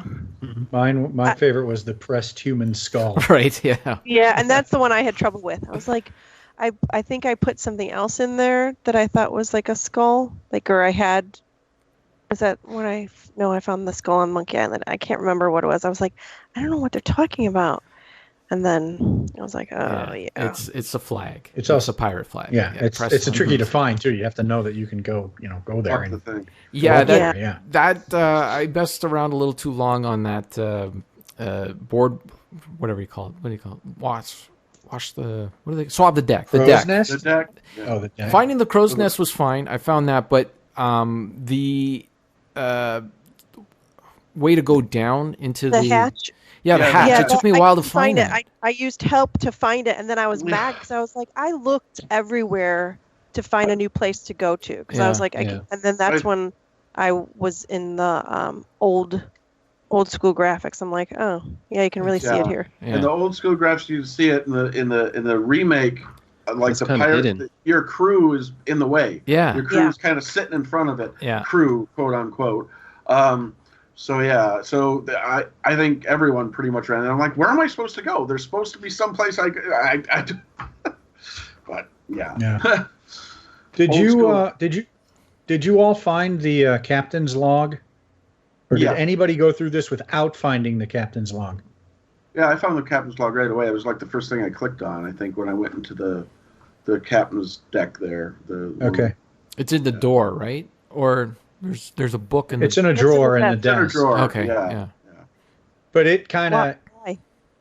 Well, I'm curious because, you can solve this puzzle by eventually you figure out you just got to throw everything in the pot. But if you read the captain's log all the way through to the end, right, it kind of describes that one of the characters makes this stew, right? And then the next morning they arrive. Yeah. And that was sort of a foreshadowing too. Yeah. And I thought that was like just really silly, and I thought that's not the way you get to Monkey Island. There's got to be a more logical way to get there, but no, that's it. That's the way you do it.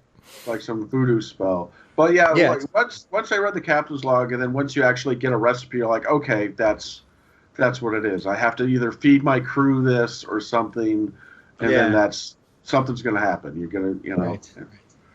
Now, I also thought it was hilarious once you get to Monkey Island that there was no rowboats in order to actually get to the island. So the only way he could get to the island was shoot himself in a cannon again, a skill that he learned in the circus. Yeah, that's exactly right. Yeah, they do that a couple of times where they set you up with a previous puzzle that is kind of a hint for a future one. Yeah.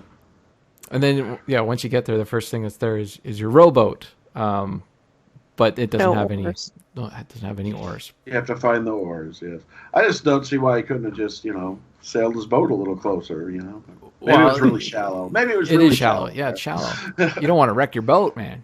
Yeah. Yeah. So even that boat, right? Which brings me. Did anyone shoot your boat? Oh wait, we're not there yet. We're not there yet. We're not there yet. Come on, Ryan. We're trying to do this linear. Hey, all right? I thought we jump around. Well, we're not. We jump around. We're not going to do it. Breaking the rules. No, we're not going to do it. Okay, so now we get into part 3. This is when Guybrush reaches Monkey Island and he discovers a village of cannibals in dispute with Herman Toothrot. There was a guy named Randolph Mantooth that used to be on a show called Emergency. And there you go. Anyways, that's some trivia for you. But this guy's name is Herman Toothrot. Herman Toothrot. He was funny. He was a great character.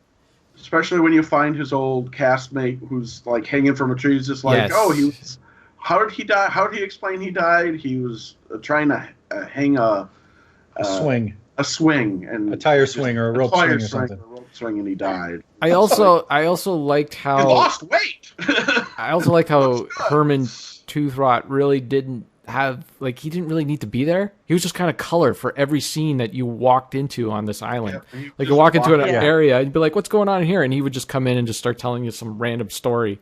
And you're like, "Dude," you can even tell him like, "Look, I'm busy. Go away." I gotta go. I'd listen to everything because he was that fun of a character. I didn't tell him to go away.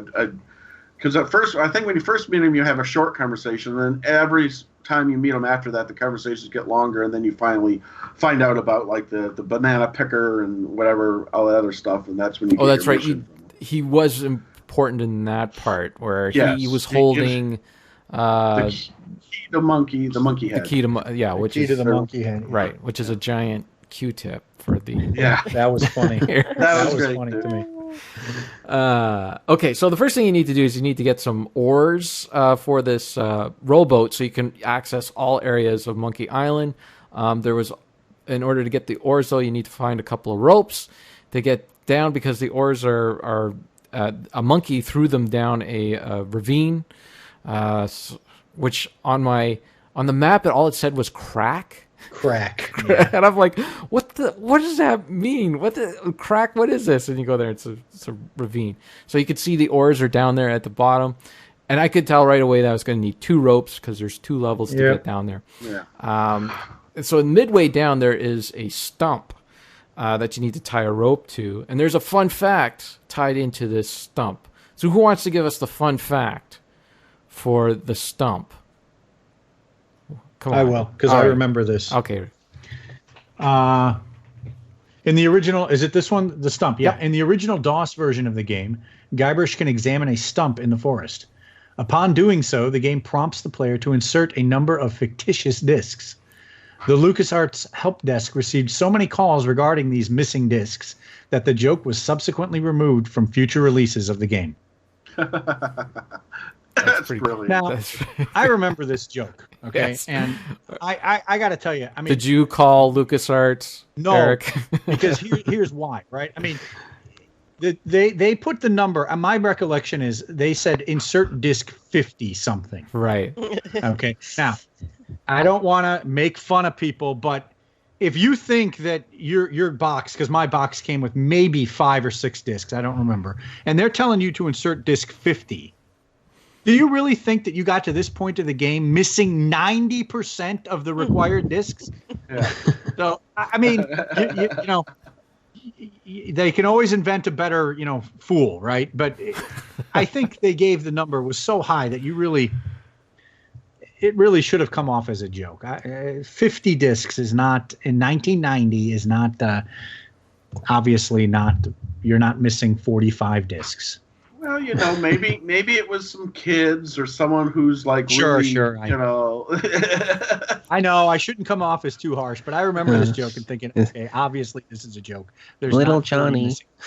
He's like, Yeah. little Johnny's trying to play and he's missing all these discs. to be fair, I was kind of one of those kids where if all of a sudden I have something and it's telling me I'm missing something, when I was a kid, I'd be like freaked out. I'd be like, I'm missing something? I don't have everything? Oh my God. Yeah, I probably wouldn't have called the yeah. number. I think my parents would have came in and been like, no, Ryan, you're fine. You're just, Just a Everything's joke. good. everything's good. But I could see like a little kid like freaking out, like, oh no, I didn't get the complete thing. I can't finish this, Sure. But yeah, 50 is kind of a big number, that's for sure. I seem to recall it being a very large, not outrageously large, but large enough that It should have been a little more obvious that it was should a have- joke. It should have been clearer that, and probably, when they say they received a lot of calls, for every call they received, there's, 9 people who figured it out and Right. didn't call. Right. Anyway, That's why you got to be very or the people detailed. called just to be jerks about it too. They could have been those kind of people, or just like, I'm just going to call. Just Ooh, to that's that bother. time to waste, man. You got the rest of this I'm game gonna to go play. hassle these You know, This is back when you had time to waste, remember? I guess so. Okay, so yeah, you muck around on this island for a bit. You need to settle a quarrel between these cannibals and Herman Toothrock, because Herman's got the key to get in there. You need to find an idol. There's a whole bunch of stuff going on. I don't know. I feel like we need to start moving along here a little bit. We're getting into Steven Eider territory of getting into every little detail of a movie. So let's just say that this was a fun part of the game. It was probably like the second largest. Yeah, it was the second largest section of the game. I love the cannibals who were trying to watch their weight and their calories. I loved it. That was funny. That was some good dialogue. I love the fact that one of the terrible comebacks that Guybrush Threepwood had during his when he was learning how to sword fight was, "Hey, look behind you. There's a three-headed monkey." Oh, and the three-headed monkey shows up. And you you find the three-headed monkey. And then you try to get him to look again. They're like, "We're not falling for that again." And there was monkey's just sitting there eating a banana. Eating bananas. Then later, I think the monkey comes out and you can actually talk to him. Yes, you like can. when you do get the elixir, you could be like, "Good monkey," Yeah. or you could threaten it or something like that. It's just like it was. I love that. I popped for that so big. Another part that took me a while to figure out was, so you needed to feed this. I figured out that you needed to give this monkey that's in this area a banana to help you out later in the game. He holds down a lever so you can get past a fence. So I would, find a banana and then go give the monkey the banana and then leave the area, and couldn't figure out why he wouldn't follow me. I gave you the banana, and I used the banana already that fell out of the tree. I couldn't figure out how to, get more bananas out of the tree to try again. Eventually I worked my way up to that mountain where you, there's somebody put this weird piece of art, which is basically a catapult for a big giant boulder to shoot. And I think if you don't touch the catapult, if you leave it alone and you go up and you push the rock off of this ledge, which falls down onto the catapult, it launches a rock into the air that falls right onto your ship, and it sinks your ship. Yeah. So this is where you can get two endings in the game. That's what happened to me the first time I played it, and I sunk my ship. And then the second time I played it, I almost said, I wonder if I move this catapult right away, because I knew you had to move it to line it up with the banana tree to knock more bananas out of the tree. If I move it right away and don't sink my ship, what'll happen? So that's what I did the second time to see what would happen. And something does happen later on. But as for right now, you sink your ship or you don't. But you got to throw some rocks at the banana tree to knock some more bananas out of it. You do find some bananas too with the cannibals, right? You pick up bananas from that they have lying out. Steal them. And they put you in jail for that. Yeah. That's where you get put in jail when you find out that they have the banana picker. I actually didn't sink my ship when I played. Me neither. So I don't know. I think I was just messing with it, pushing and pulling it, and I just kind of lucked out on the position on it. Yeah, honestly, because I didn't sink my ship. So did you guys figure out right away that catapult there? If I push this rock, I mean, it was just I saw the catapult and I knew I could push and pull it, and I was just messing with it. I guess I can't do anything with this right now. And then I climbed up, and then. Did you pick up the looking glass beforehand? Yes. Okay. Yeah. Because anytime you'd use it after you'd move it, he would say something like, "Oh, it's pointing at the ship. Oh, now it's pointing at the banana tree." I just kind of lucked out. Oh, I didn't know. Yeah, it would tell you. Yeah. Okay, you'd move it, you'd use the looking glass, and then he would say where it's pointing at, and that's how you knew it wasn't pointing at the ship. Well, that's how I knew, at least, because I'm just like, well, what's this for? And I'm sitting here, I'm like, so I used it then, and he told me what it was. I had the item, but I didn't know. I never used it the whole game, so I didn't even know. You probably don't. You don't have to. It's just probably there for So once you if you sink your ship, the only other thing to do is to hit the rock with the bananas to knock some bananas out of the tree. So I would do that, and then I would take these bananas. I had 5 or 6 bananas, and I kept giving the monkey a banana at a time, and I'd leave that area, and I couldn't figure out why he wouldn't follow me. And it took me, I think I had 2 bananas left, and so that's when I realized I can give him more than 1 banana, and what you actually have to do is give him all the bananas before he'd follow you. Yeah. All right, Eric, what did you want to say about this area? Yeah, there was one section. There's a little bit of an Easter egg on the top of that mountaintop where where you push the rock.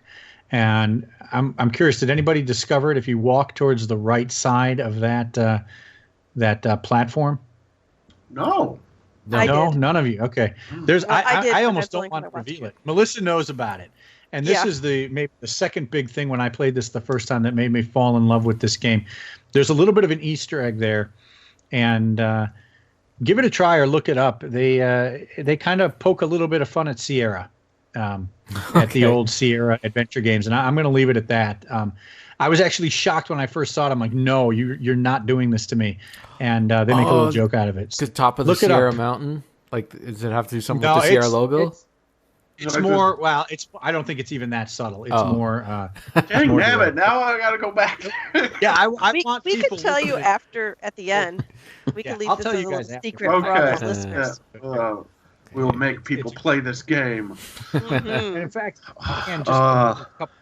there's all kinds of references to Lucas, Lucas material in this game. Yeah. And the funny thing is, depending on which version, like if you go retro versus the newer one, there'll actually be different ones. Like there's a reference somewhere to Grim Fandango that if you go to the retro one, that's not there. It's something else. Or all the little idols around the monkey head, referencing Sam and Max Hit the Road, Mm-hmm. a couple of other, a bunch of other. That's a good one. Yeah. Okay, that's all. Okay, so I guess after you settle the dispute between the cannibals and Rot Tooth there, or whatever the heck his name is, Tooth Rot, you need to get an elixir. What did you need the elixir for? You need the elixir. Oh yeah, the elixir to destroy ghosts. Ghosts. Yeah. Ghost killer. It's like a root beer. Right. Yeah. It's a voodoo root, and it's a root beer. I love it. It's a root beer. Yeah. It's a root beer, yeah. And the cannibals kind of make a little joke about that, like at the beginning. They're like, if you have any left over, it's really good with vanilla ice cream. Yep, vanilla ice cream. And at first I didn't get that, too. That's how, and then until everyone started calling it root beer afterwards, I'm like, duh, it was a root, duh. And then, so... There's another labyrinth that you need to go to, another maze you need to go through in order to get to LeChuck, to get to his ship. You need the head. You need the head, which I thought. Well, first the cannibals they mention that there's this head, but they don't want to give it to you. They're like, no, we don't want to give you that. Yeah. Then I can't remember how do you get it from them? You give them a pamphlet about how to get ahead in life. Right, that's what. Yes. Yeah. How did you guys find that? That's one of the harder puzzles, I think. I looked through my inventory at all of them. Yeah. You have a ton of stuff at this point. So at this point, if you're not using hints, you're sitting there going, well, what do I have that I can give them? And you're looking at the pamphlet, and of course, you want a head, and then there's this one pamphlet that talks about getting ahead in life. And so it took me forever to make the connection, but I eventually got the connection. But I was there for a while. Let's say it's a little wordplay. Another wordplay. Right? How to get ahead. We can get another one if we get this and we read this. And it's like, okay. Otherwise, I think for a while I was just giving them everything until I finally realized, oh, okay. Yeah. I think the game is probably some of the best puns that are cheesy and they just work so well. That actually got me multiple times throughout the whole game. So because there's two other pamphlets that kind of they maybe distract you, right? There's how to get a leg up in something, right? And they're all body parts, and another example of really clever writing, I thought. Yeah, if they just gave you the one pamphlet, I think it would have been a little too obvious. The fact that you get that's right. You have three of them in your inventory, you're not sure which one is the right one and all that, so that kind of adds to it. The head also has the head is wearing a necklace of invincibility that allows you to be invisible to ghosts. You have to convince after this head it was the head of a navigator, right? So that's how it's able to kept alive with magic, right? And that's how it's able to navigate you through this maze. And then once you get to the ship, you need to convince this head to give you a necklace that it's wearing. Eventually, he does give it to you, and he even says, I guess there's not much point to me having a necklace since I don't have any shoulders. But how did you guys convince the head to give you the necklace? I just begged him twice. I just kept saying please. Yeah. That's all Yeah. I did. Pretty please, pretty really? please. That's all I kept doing. I told him I'd kick him in the lava. Oh, you went the mean route. Okay. I always tried. I went the polite route with all of my responses in this playthrough. I tried to be the nicest Threepwood I could be while playing this. For me, it was just the first thing that I tried, and it worked. So when I played it the second time, I was just like, well, that worked the last time. I'll just... What did you do? Just begged. I begged. I asked him twice. I begged twice. I was like, I got like pretty please or whatever. And I was like, gotta well, this isn't going to work. I'm just going to kick him in the lava now. I can't remember how many times you have to beg him. It's 3 or 4. It's please with sugar on top. And eventually he's like, yeah, okay, if you stop whining, you can have it. We just gave up too soon, Melissa. Yeah, I did. I was like, I don't got I'm time sick for of being polite. Yeah. What about you, Josh? What did you do? I just begged. I just one little thing that I liked.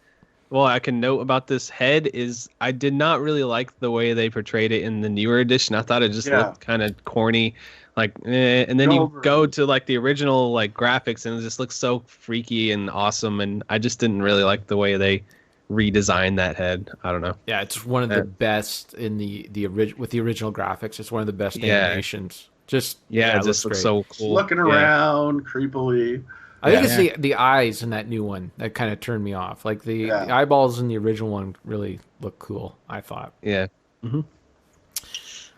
Okay, so Guybrush returns to LeChuck's ship with the elixir. He learns LeChuck returned to Melee Island. So the ship is gone.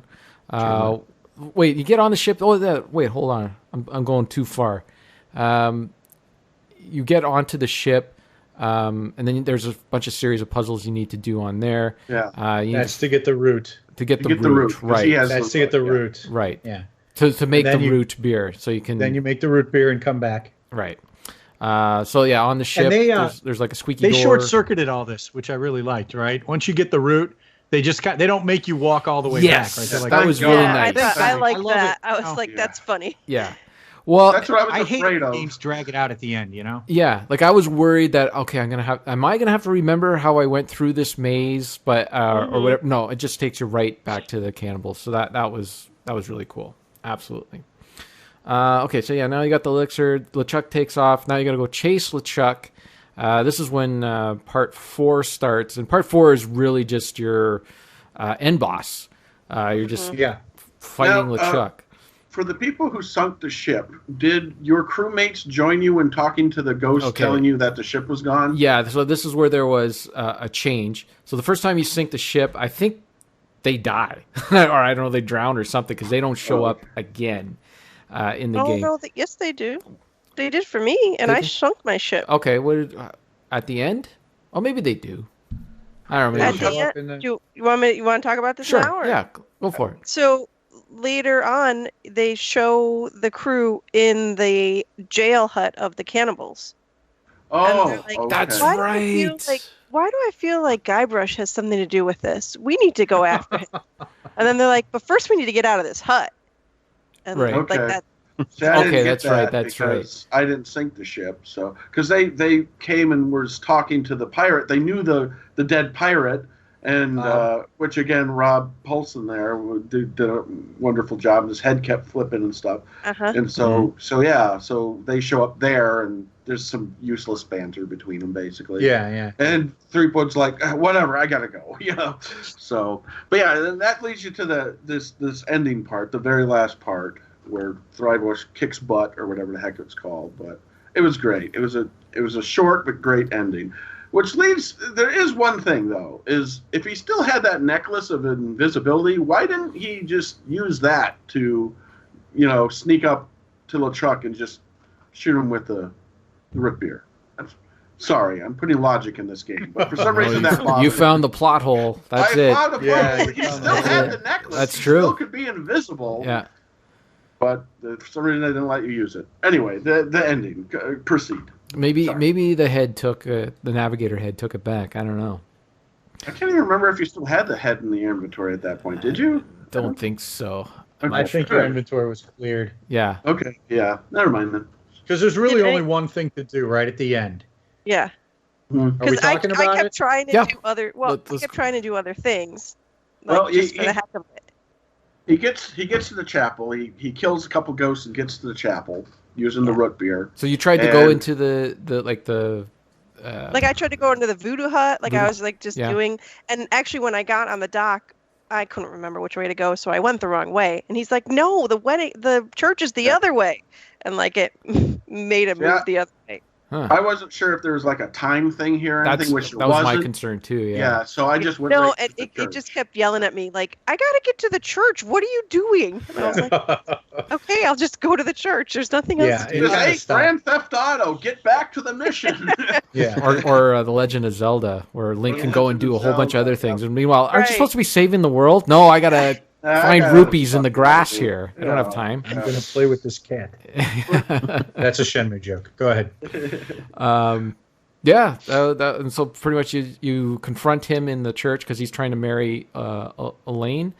And it turns out, of course, that Elaine had like some plan to free herself already. She didn't need Guybrush to save her. Brilliant. This is the part that I love the most about the story is literally if Guybrush never would have shown up, everything would have been fine. Yep. This mission Guybrush went on meant nothing. Yeah. Everything went on around him. She would have saved herself. She would have been able to shoot the root beer at the use of the monkeys. Literally everything you just did was for nothing. No, I never thought about that. That's true. That's everything he did didn't mean a thing because the governor was more competent than everyone on that island. So she saved herself. And I thought once that ending happened, it literally hit me. I'm just like, everything I did meant nothing. He just went on an adventure for the fun of it, because everything would have turned out fine if you would have just sat there. That's true. So LeChuck just starts kicking Guybrush throughout the different locations on the island. There's only one part where you can actually do something to save yourself. If an old Stan, so if he kicks you into Stan's at Stan's used boat shop and knocks you into the soda machine, or it's a grog machine, and one of the sodas on the ground is a root beer, and that's what you can use to take down LeChuck. The first time I tried to do it, I didn't do it quick enough, and I got kicked. I think if you stand up, LeChuck will kick you right away, and so I might not have clicked like exactly on the soda can. So it took me a couple tries to get. That's what I was wondering. I was wondering if there was like a time thing because I was like, hurry up and pick up the root beer, and I did get him right away. So I only got punched once from LeChuck. I went right for the church. No, there's definitely a time if you take too long. Yeah, he like has a wind up. He's like spinning his arm. I saw him winding up, and I was like, okay, is this going to go? So then I did it right away, and I was wondering. And I found it's way easier to do on the older graphics too. On the older version, definitely. Yeah. Didn't have to wait for menus to pop up and all that stuff. Yeah, that's the quickest way because as soon as I saw the soda bottle, I went back to the original graphics, and I'm just like, this way I'll be able to click cooker because I don't know. But after that, I kept switching back and forth between the two just to see LeChuck explode and see how it looked like in the old pixel version versus the new version. That was kind of fun. Just hitting the button over and over again. Whoa. Okay, and that's pretty much the end of the game. There are two endings, depending on whether or not you sink the boat or not. We already kind of talked about the changes a little bit, but really those were the big changes were before you take the boat back to the island. Nothing really too much changes after that. There's another fun fact, though. Go. So I was going to ask, do they do the Herman Toothrot thing in both endings? Yeah, he does go. I feel like I'm forgetting something or something, right? Because they're sharing that romantic moment, and then it cuts to Herman Toothrot, and he's like, "I wonder when I'm going to get saved" or something. I can't remember what. Okay, but he that's in both endings. Yeah, I think so. I didn't get the stuff with the crewmates being locked up or anything. So if you don't sink the ship, you just take that ship back. If you sink the ship, Toothrot reveals that he has a ship on the island. Okay. Yeah, He's- that's how you get back to Melee Island. Yeah. Is Toothrot. He reveals really? that he's stranded on the island because he's stranded. He's stranded. Like that. Like it's just in his head. Like that's who he is. Yeah. And they're like, but you have a boat, you can get off it. He's like, yeah, but that doesn't matter. I'm stranded here. Yeah. But they're like, you have a boat, you can get off. And it's just, it goes Okay. into a Yeah, loop. Yeah. I didn't get that. So yeah. I thought they just glossed over how you got back. No. You I guess you that go makes back sense. with Okay. him. Yeah. All right. So only if your crew survives do you leave Toothrot behind. Mm-hmm. Yes. I guess so. Yeah. Okay. Okay. Or he, Okay. Sorry. I mean, I imagine he goes back to the island and continues playing the part of survivor. Which, yeah. I was going to Tour ask guide. what did you guys say? The $20 game line at the end, or Yeah.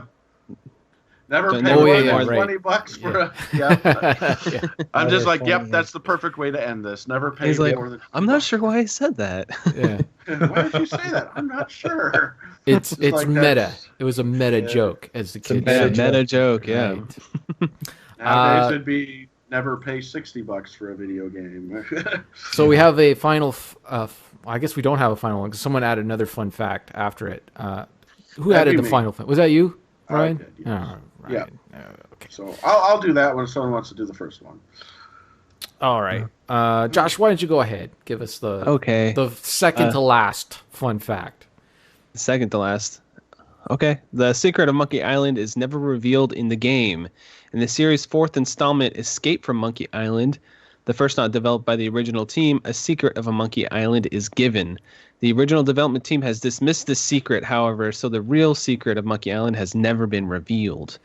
Series creator Ron Gilbert intended to reveal the secret at the end of the third installment, but left the company after LeChuck's Revenge. There is a strong desire by the original team to make Monkey Island 3A, in which the true secret of Monkey Island will be revealed. And then Mars fixed his typo there. That's right.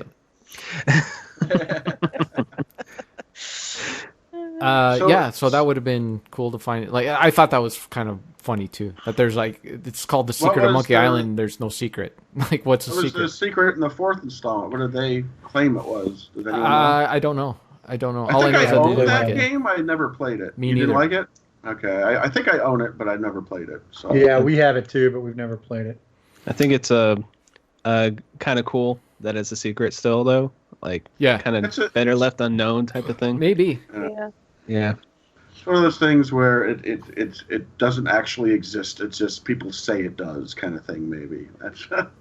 But yeah. Okay, Ryan, why don't you give us the It's a red final herring. fun fact? So I looked this up because I heard rumors about the fact that there was a movie that they were trying to make of this. So, but back in 2011, with the release of Monkey Island Special Edition Collection, a disc featuring the special editions of both The Secret of Monkey Island and Monkey Island 2: LeChuck's Revenge, LucasArts, for the first time, confirmed the existence of a Monkey Island movie called The Curse of Monkey Island.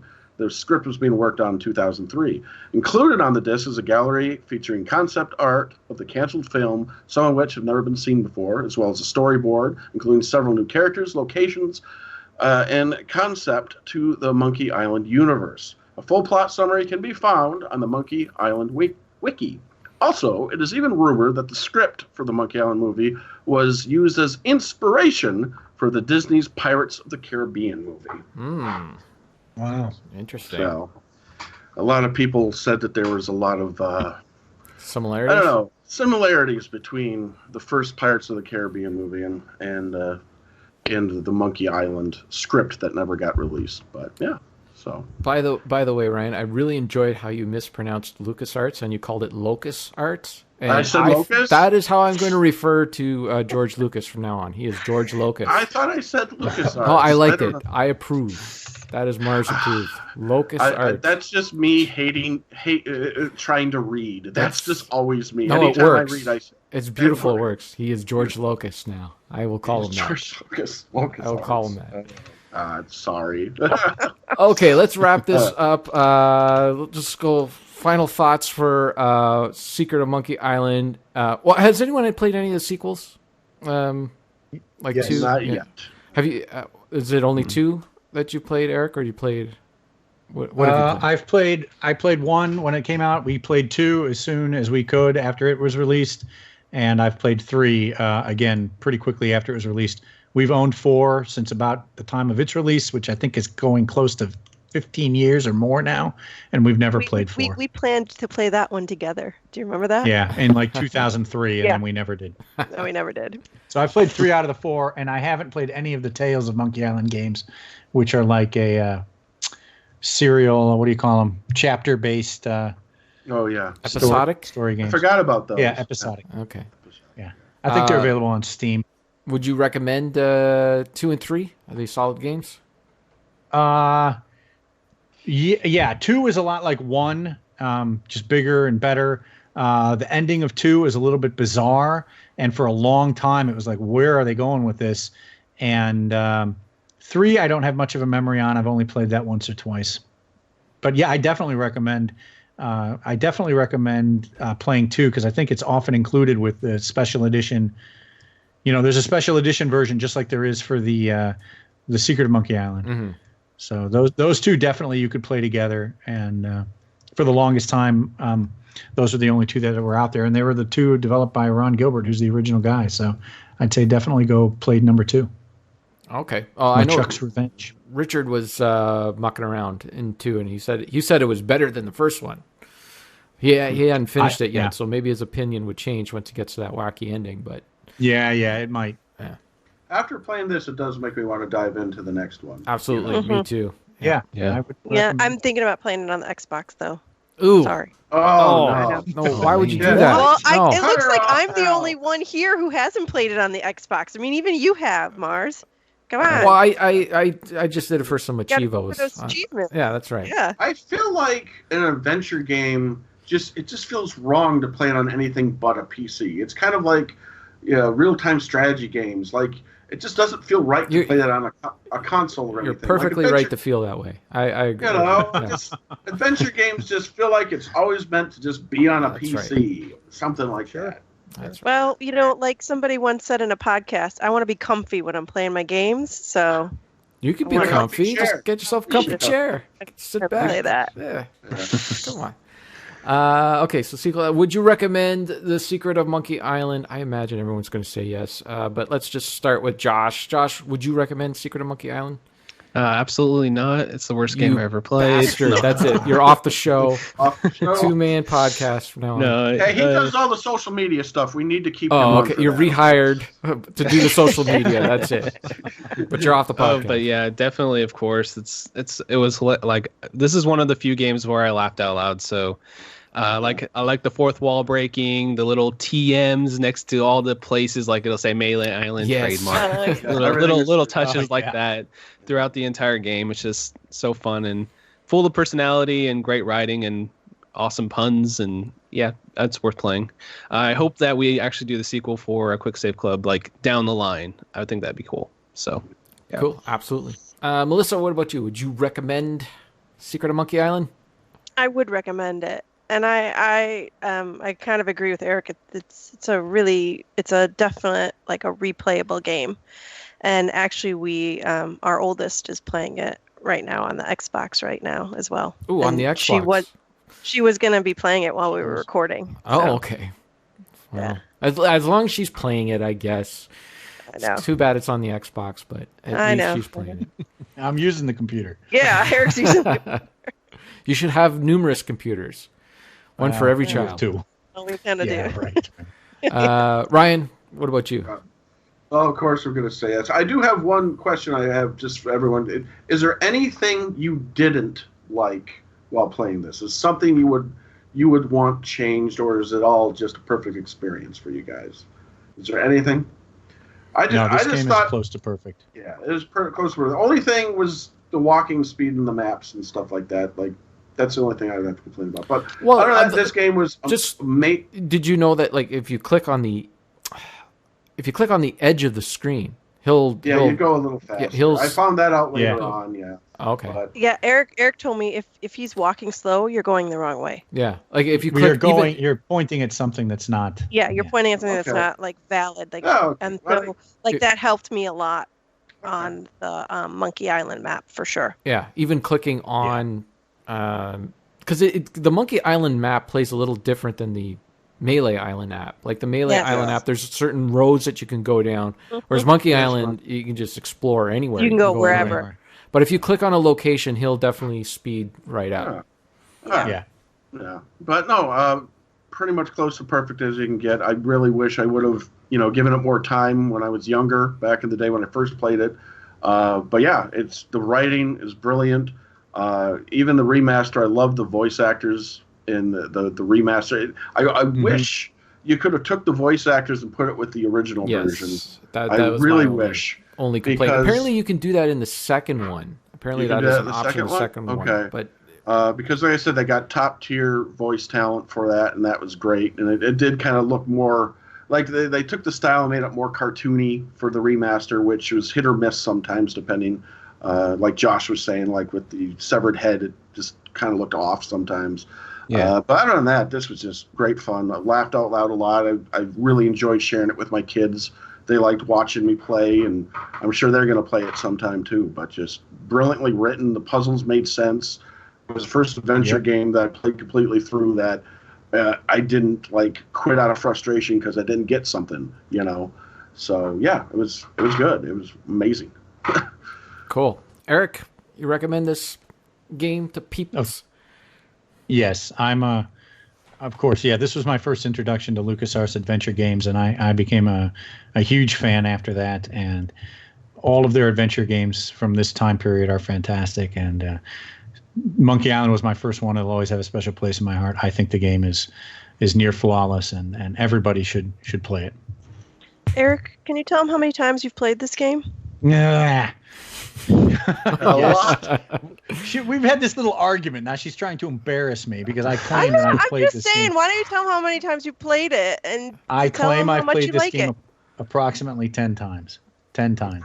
I don't have an exact count. It's not in my spreadsheet. I didn't record PC games, but I played the original on EGA. I got the VGA version at one point. I played that. There's a CD-ROM version that came out in the mid-'90s. I played that. And now there's the special edition versions, and I've played those a couple of times. So I play this game. It's probably one of the games that I've played the most multiple times in my life. Have you found yourself finding something new every time sometimes? Have you ever played it, even though you've played it so many times, have you all of a sudden came across something and been like, I didn't realize that before? Is that something? Or have you played it so much you know everything about it? No, I wouldn't say I know everything. I think there was something that you guys mentioned earlier in this podcast that I didn't know about. So no, I'm not sure. I mean, I guess I tend to, I know the puzzles now, so I'm really just in it for the story. So maybe I just take a straight line through it and don't deviate too much, so I don't really discover new stuff. But I think there was something in this podcast you guys told me about. So no, I'm no expert, but I just enjoy it, and I wait maybe a couple years in between playing it so that I forget a couple of things. Oh yeah. But I didn't always remember exactly how to get through the Monkey Island section. But awesome. Yeah. There was it's definitely worth replaying, I would say. Yeah. There's nothing embarrassing about that. Playing this game 10 times, I respect. Yeah. Yeah. I don't know if that's the exact figure. I was arguing with Melissa that I played it 10 times, and maybe it's only 8. Well, it's rounded up. It's 10. It's close enough. Definitely rounded up. It's 10. Yeah. There you go. Well, like I mentioned slightly before, too. I highly recommend it. This is the best.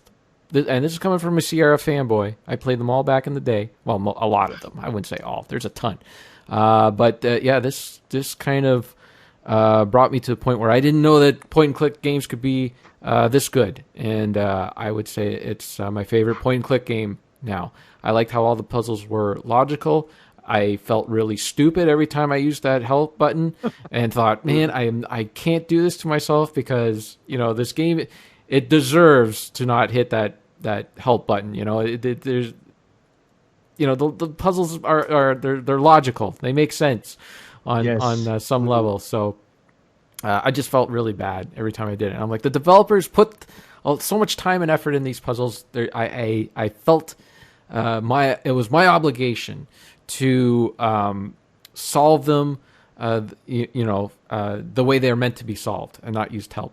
Whereas in Sierra games, I never felt bad about looking at walkthroughs and trying to fix, because I was like, some of it just doesn't make any sense whatsoever. Make any sense, yeah.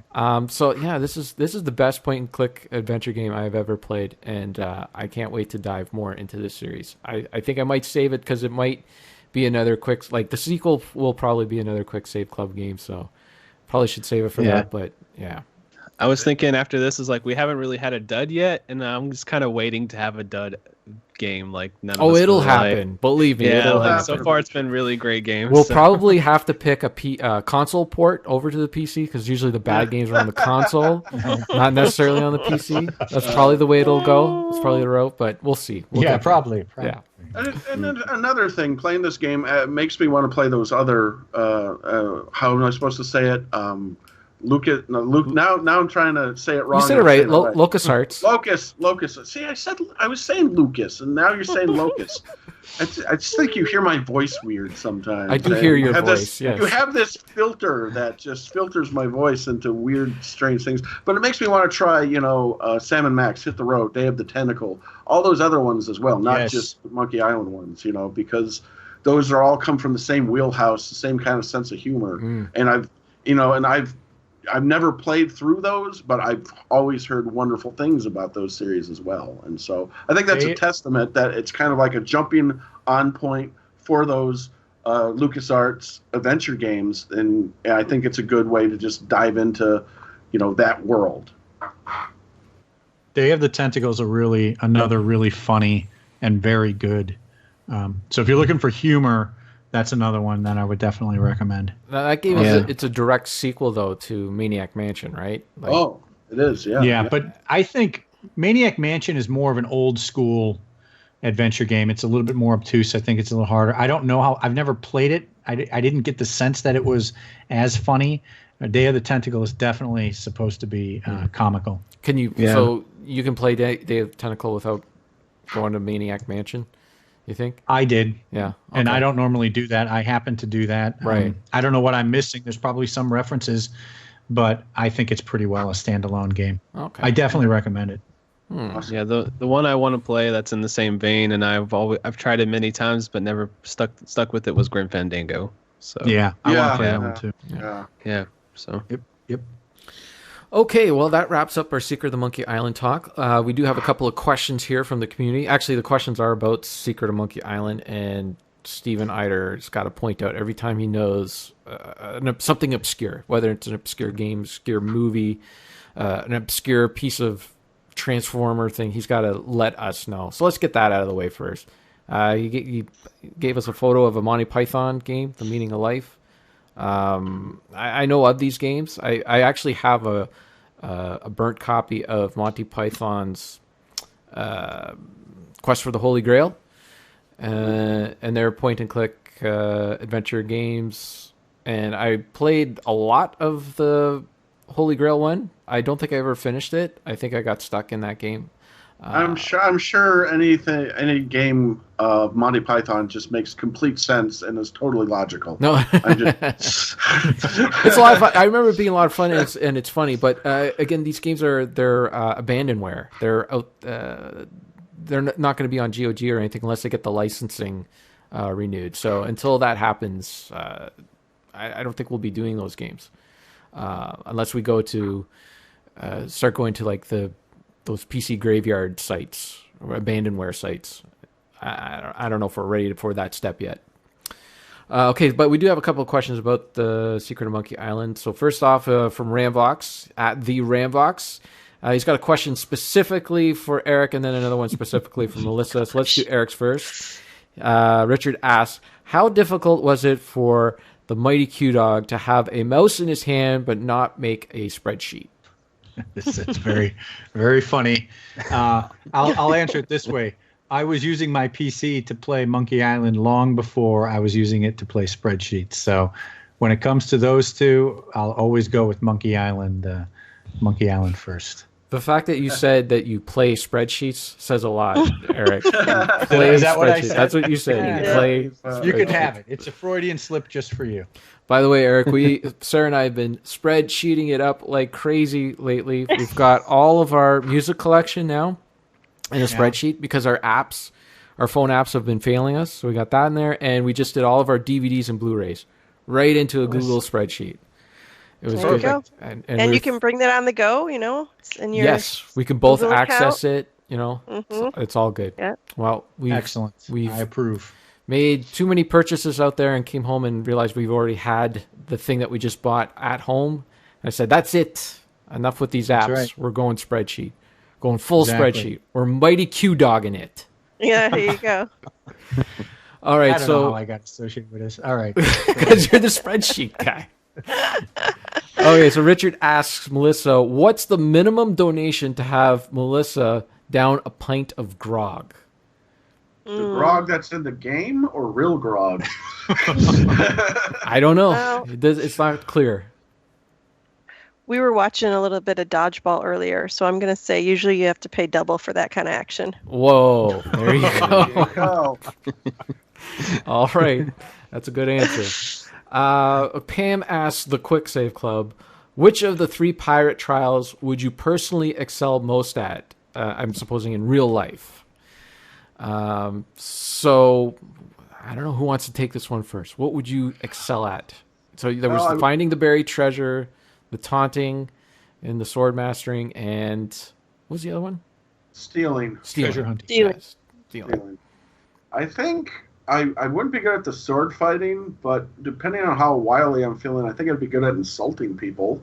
But I guess go treasure hunting because I'm pretty good with a map. So that'd be the obvious one for me, I think. Just finding treasure because I don't want to get stuck with a sword and I don't want to go to prison for stealing anything. So. What about you, Eric? What would you excel at? Yeah, I'm going to say the sword fighting thing takes some athletic ability, which I do not have, and then you got to be quick on your feet with the insults, so that's definitely not one for me. The thieving thing where you had to steal the idol, that guy, he had to fight off, gnomes and gophers and a tremendous yak. So I don't know about that one either. And the sheriff, so And I'm gonna go. Yeah, I'm gonna go with the treasure hunting. That was easy, right? There's no Pretty conflict. much. You follow a map. You gotta maybe use your brains a little bit and a shovel. I can do that. Yeah. What about you, Josh? Well, at first, without really thinking, I was like, "Oh, I'll be part of the circus," and I'm like, "Oh, that's not one of the things." So, because I already got the hair, just kind of dye my hair a little red. I could see it. But I'd probably just go with the treasure hunting. I'm not athletic. I'm athletically challenged, let's say that. So I wouldn't be able to do the sword fighting either. So, yeah. All right, Melissa. We're running a PC gaming podcast. We're all athletically challenged, probably. Yeah, no kidding.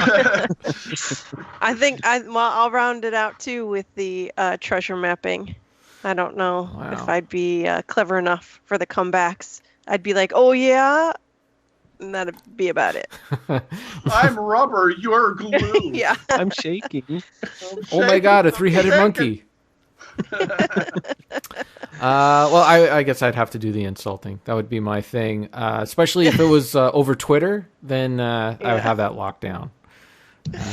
There you go. All right. Get behind the Twitter curtain. That's right. And the swords can't reach me behind Twitter. Mm-hmm. There you go. All right, let's wrap this puppy up. What are we going to talk about now? August game of the month that we're playing this month is Commander Keen.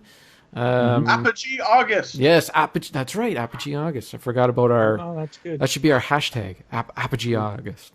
Yep. Apogee August. Commander Keen. Yeah, so we're only playing the first. Is it like Commander Keen always had a weird thing? There's no like part 2. It was always episodes, right? Yeah. Something like that. I'm weird on it too because there's some unofficial ones as well that some people say are. I don't know. So Well, we're we'll just go playing with the first one. Right, we're Yeah. playing the first original one, which According to Josh, is a 2-hour game. It's probably going to take me about 4 hours to play it because I suck at platformers, so I can't. Especially if you have to use the keyboard. Yeah, that's good. Well, I think it does. The Steam version does have Xbox, like the 360 controller. I was like support. thinking of using my like 8-bit Do, like Super Nintendo thing for it. Yeah. The jumping is a little weird in the game, especially when you're using the pogo stick. But once you get used to it, But that will be fun. That's our first platformer. Yes. Yeah. Honestly, if this platformer sucks, I'm gonna say it because that's my jam. I love platformers, so It'll be fine. You might meet some resistance with me, so who knows? But I'm rose-colored glasses because this is one of the games of my childhood. So, just get ready to dump on his childhood next month. Get ready to dump all over the childhood. I'll run away from the computer crying. Won't come back for the rest of the podcast. Now, as far as I know, Steam is the only place to get this game. It's not on GOG. It used to be on Apogee's website. There was like a 3D Realms package that you could get, but that's no longer there. I still do have mine there, so I don't know if I'll probably play it on Steam though. Anyways, so yeah. What about you, Eric and Melissa? Any interest in Commander Keen? It's okay to say no. Okay, I'm going to say no. I have some interest. Well, it's not very expensive. Do we have it? No. I do have a Steam account now. I do. We might have it on floppy somewhere. In that box. Do you have a floppy drive for your computer where you can? Yeah, I've still got a 486 sitting under the desk over here. Oh man, I might be able to play it on, but you could play it legit, man. That's legit hardware. You're not even emulating. OG. Yeah. Yeah. Actually, I picked up the other day a Sound Blaster, creative Sound Blaster for my old Pentium PC. I found it for like $2 or $4. I can't remember. Nice. Okay. So I'll be able to get some sound out of that old PC, but I don't have an old copy of Commander Keen. I only have the Steam version, but I'll be able to play some Quake on there. Can't wait. Awesome. Yeah. Woo. Yeah. So the Commander Keen complete pack is on Steam right now, 50% off for $2.49. Boom. There you go. And it has Episode 1, Maroon on Mars. Episode 2, The Earth Explodes. Episode 3, Keen Must Die. Commander Keen's very first adventure, and Doubt ID's groundbreaking side. So that's what we're going to be playing is Episode 1. I don't think it's very long, so if we do end up playing the whole thing, but that's all we're going to be talking about, I think, on the episode. Well, wait. Okay. It's $2.50. $2.50 right now. The normal price. There you go. The normal price is $4.99 anyway. So that's one of those things where it's cheap anyway. Yeah. But here's the thing, and I'm just going to throw out, I guess it is different. Yeah, never mind. Okay, so I was thinking if it was episodic, but never mind. I think it's like part 1, part 2. Yeah, part 3. part 1, part 2. We'll only play part 1. Okay, then in January, here's the big announcement for January's game of the month. It will be Thief. There you go. That's it. Yeah. And right now, the gold version is 97 cents on Steam. Is that right? Yep. Am I reading this report right? Awesome. Yeah. 97 cents, people. That's incredible. That must be American. It's got to be $6 Canadian then. It's only 97 cents. Something. $6. I gotta buy that so that I can. I need to buy $5 worth of stuff so I can have friends on Steam. So you can have friends. You got to buy friends. Oh, really? Is that what it is? Oh, there you go. That's what it is. That'll get you. The bigger your Steam library, the more friends you have. that'll get you $1 there. $1 closer. So yeah, Thief is like a stealth first-person game. I know we've done a few first-person games, but this will be the first stealth game that we've done. I played this back in the day. There's mechanics in that game that still, like they got right in Thief that all these stealth games that have come since still can't get right. Yeah, what Thief got right. I played some Deadly Shadows before. I didn't play the original, but like basically it's like you got like a water arrow to take out lights and use stealth in the dark to stab people in the back and that type of situations. So, yeah. I think there's a lot of mods for it too, like to try and quality of life stuff too. So update the controls and all that stuff. But it's 2020, which sounds like a fake date. 2020, January 2020. Crazy. Funny, good lord, the future. I know. The future. All right, we've kept the Q Dogs locked into this PC universe for way too long. We have to set them back, let them freeze so they can go to their couch and play it on their consoles, get away from the desk. Sitting in this chair. So before we let you go, Q Dogs, how about we do the little plug thing and tell us where we can find you and what would you like to plug? Am I going? Anyway, All right. yeah, go. Okay, so you can find me on Twitter at Mrs. QDawg, MRSQDAWG. And my lovely husband and I have a YouTube channel called The Mighty QDawg, again, DAWG. It's been a little quiet lately, but we still put up our monthly pickups and some other things. We were just at Too Many Games last month and put out a QDawg video on that. So, and a pickup video. So check those out. Cool. Anything coming up that you'd like to announce? The return of In the QDawg House, the weekly event. Is that what you're going to announce now? We were just talking about that this morning, actually, a little bit. Yeah? Not just No, we not were the just comeback. not the Comeback? return of. The big, just here it is. talking about This is In the QDawg announcement. House. All right. It's a quick save club exclusive. Confirmed. All right, it's Still back. not coming back. Confirmed. I can't say anything. It's confirmed. My words are always twisted. I'm sending out a tweet right now. We just found out. We just found out. Quick Save Club exclusive. Clickbait. Clickbait. Yeah. In the QDawg House is back. Oh, I missed the show. Is it going to come back a little bit, like once in a while? You did the Too Many Games one. Yeah. Maybe to give us a little update, like once in a while. Something soon. Anything? Soon? I don't know. Something noteworthy happens, we'll do another one. Mhm. Sure. All right. Well, I wait. I But will if we wait. go to another convention. Yeah. Are you going to October's any more only a conventions? few weeks away. Which one? There's a big one in October. October. Oh, October. Yeah, Game- Portland. Portland. I know the Berry Game Exchange is coming. That's but right. Yeah, you guys should head out to that. It's going to be good know. times. I know. Don't. Sarka Sim's going to be there. I know. Yeah. All right. It's not that we don't want to come. No. I know. Definitely come. Can't be everywhere all the time. All right. Do we need to plug ourselves? Nah. Do we? Well, you didn't Yeah. plug Eric. Eric's got his own Oh, plug. you said you already said his Twitter handle. I know, but he's not just on Twitter now. Oh, what? Yeah, let me just add, I am on Instagram now. Also, Oh. Mighty QDawg, DAWG. I'm not doing anything on it, but feel free to check me out on there. Oh, nothing. I haven't. I'm on Twitter. I got on Instagram. I locked down the name. It seemed like a good idea. There you I'm go. mostly still on Twitter. So you haven't posted any photos on there at all? No, I think I responded to one of Bill's comments about me, and that's about it. Because that's what people do is they post like little photos of their collection and they become really popular on Instagram, just posting their collection. I just post Okay. pictures of energy drinks on mine. So It's too much work, man. It's too much. I was doing Instagram for a it's a- while, and Curtis was like, you got to post something on there every day. And I'm like, okay, that sounds cool. I'm going to do that. And I was starting to do that. And I'm like, why am I doing this? This is so stupid. I'm not doing this anymore. Yeah. I got Twitter. They already suckered me into Discord. And I know now we're on Discord too. It's just too yeah. much. Yeah. It's too much. This is enough. We don't need Eric, everything. you could post your Propel and G0 drinks. Uh-huh. It sounds like it's That's gonna true. be- I could.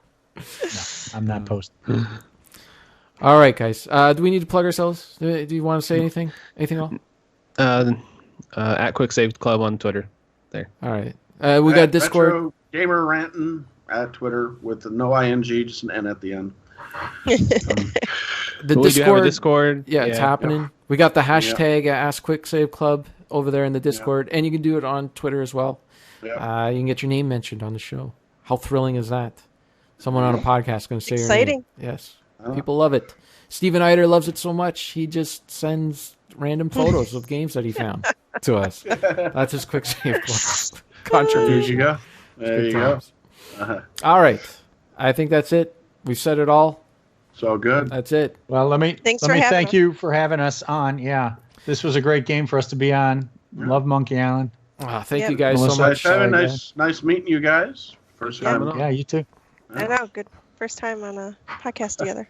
Ah, Oh, it's great having you guys. Thank you so much for coming on, and we will do it again. at some point. Maybe we'll do it when we do Eventually. Monkey Island 2. Who knows? It's Okay. in the Might year happen. 2022. Right. No promises, but it might Talking happen. about No, the future. Yeah, that's Talking that's a about the future again. All right. That's it. Right. Crash your Crash the computer. computer. Goodbye. Crash the computer. Bonk. That's it. We're done. All right. I'm going to... Thanks, everyone.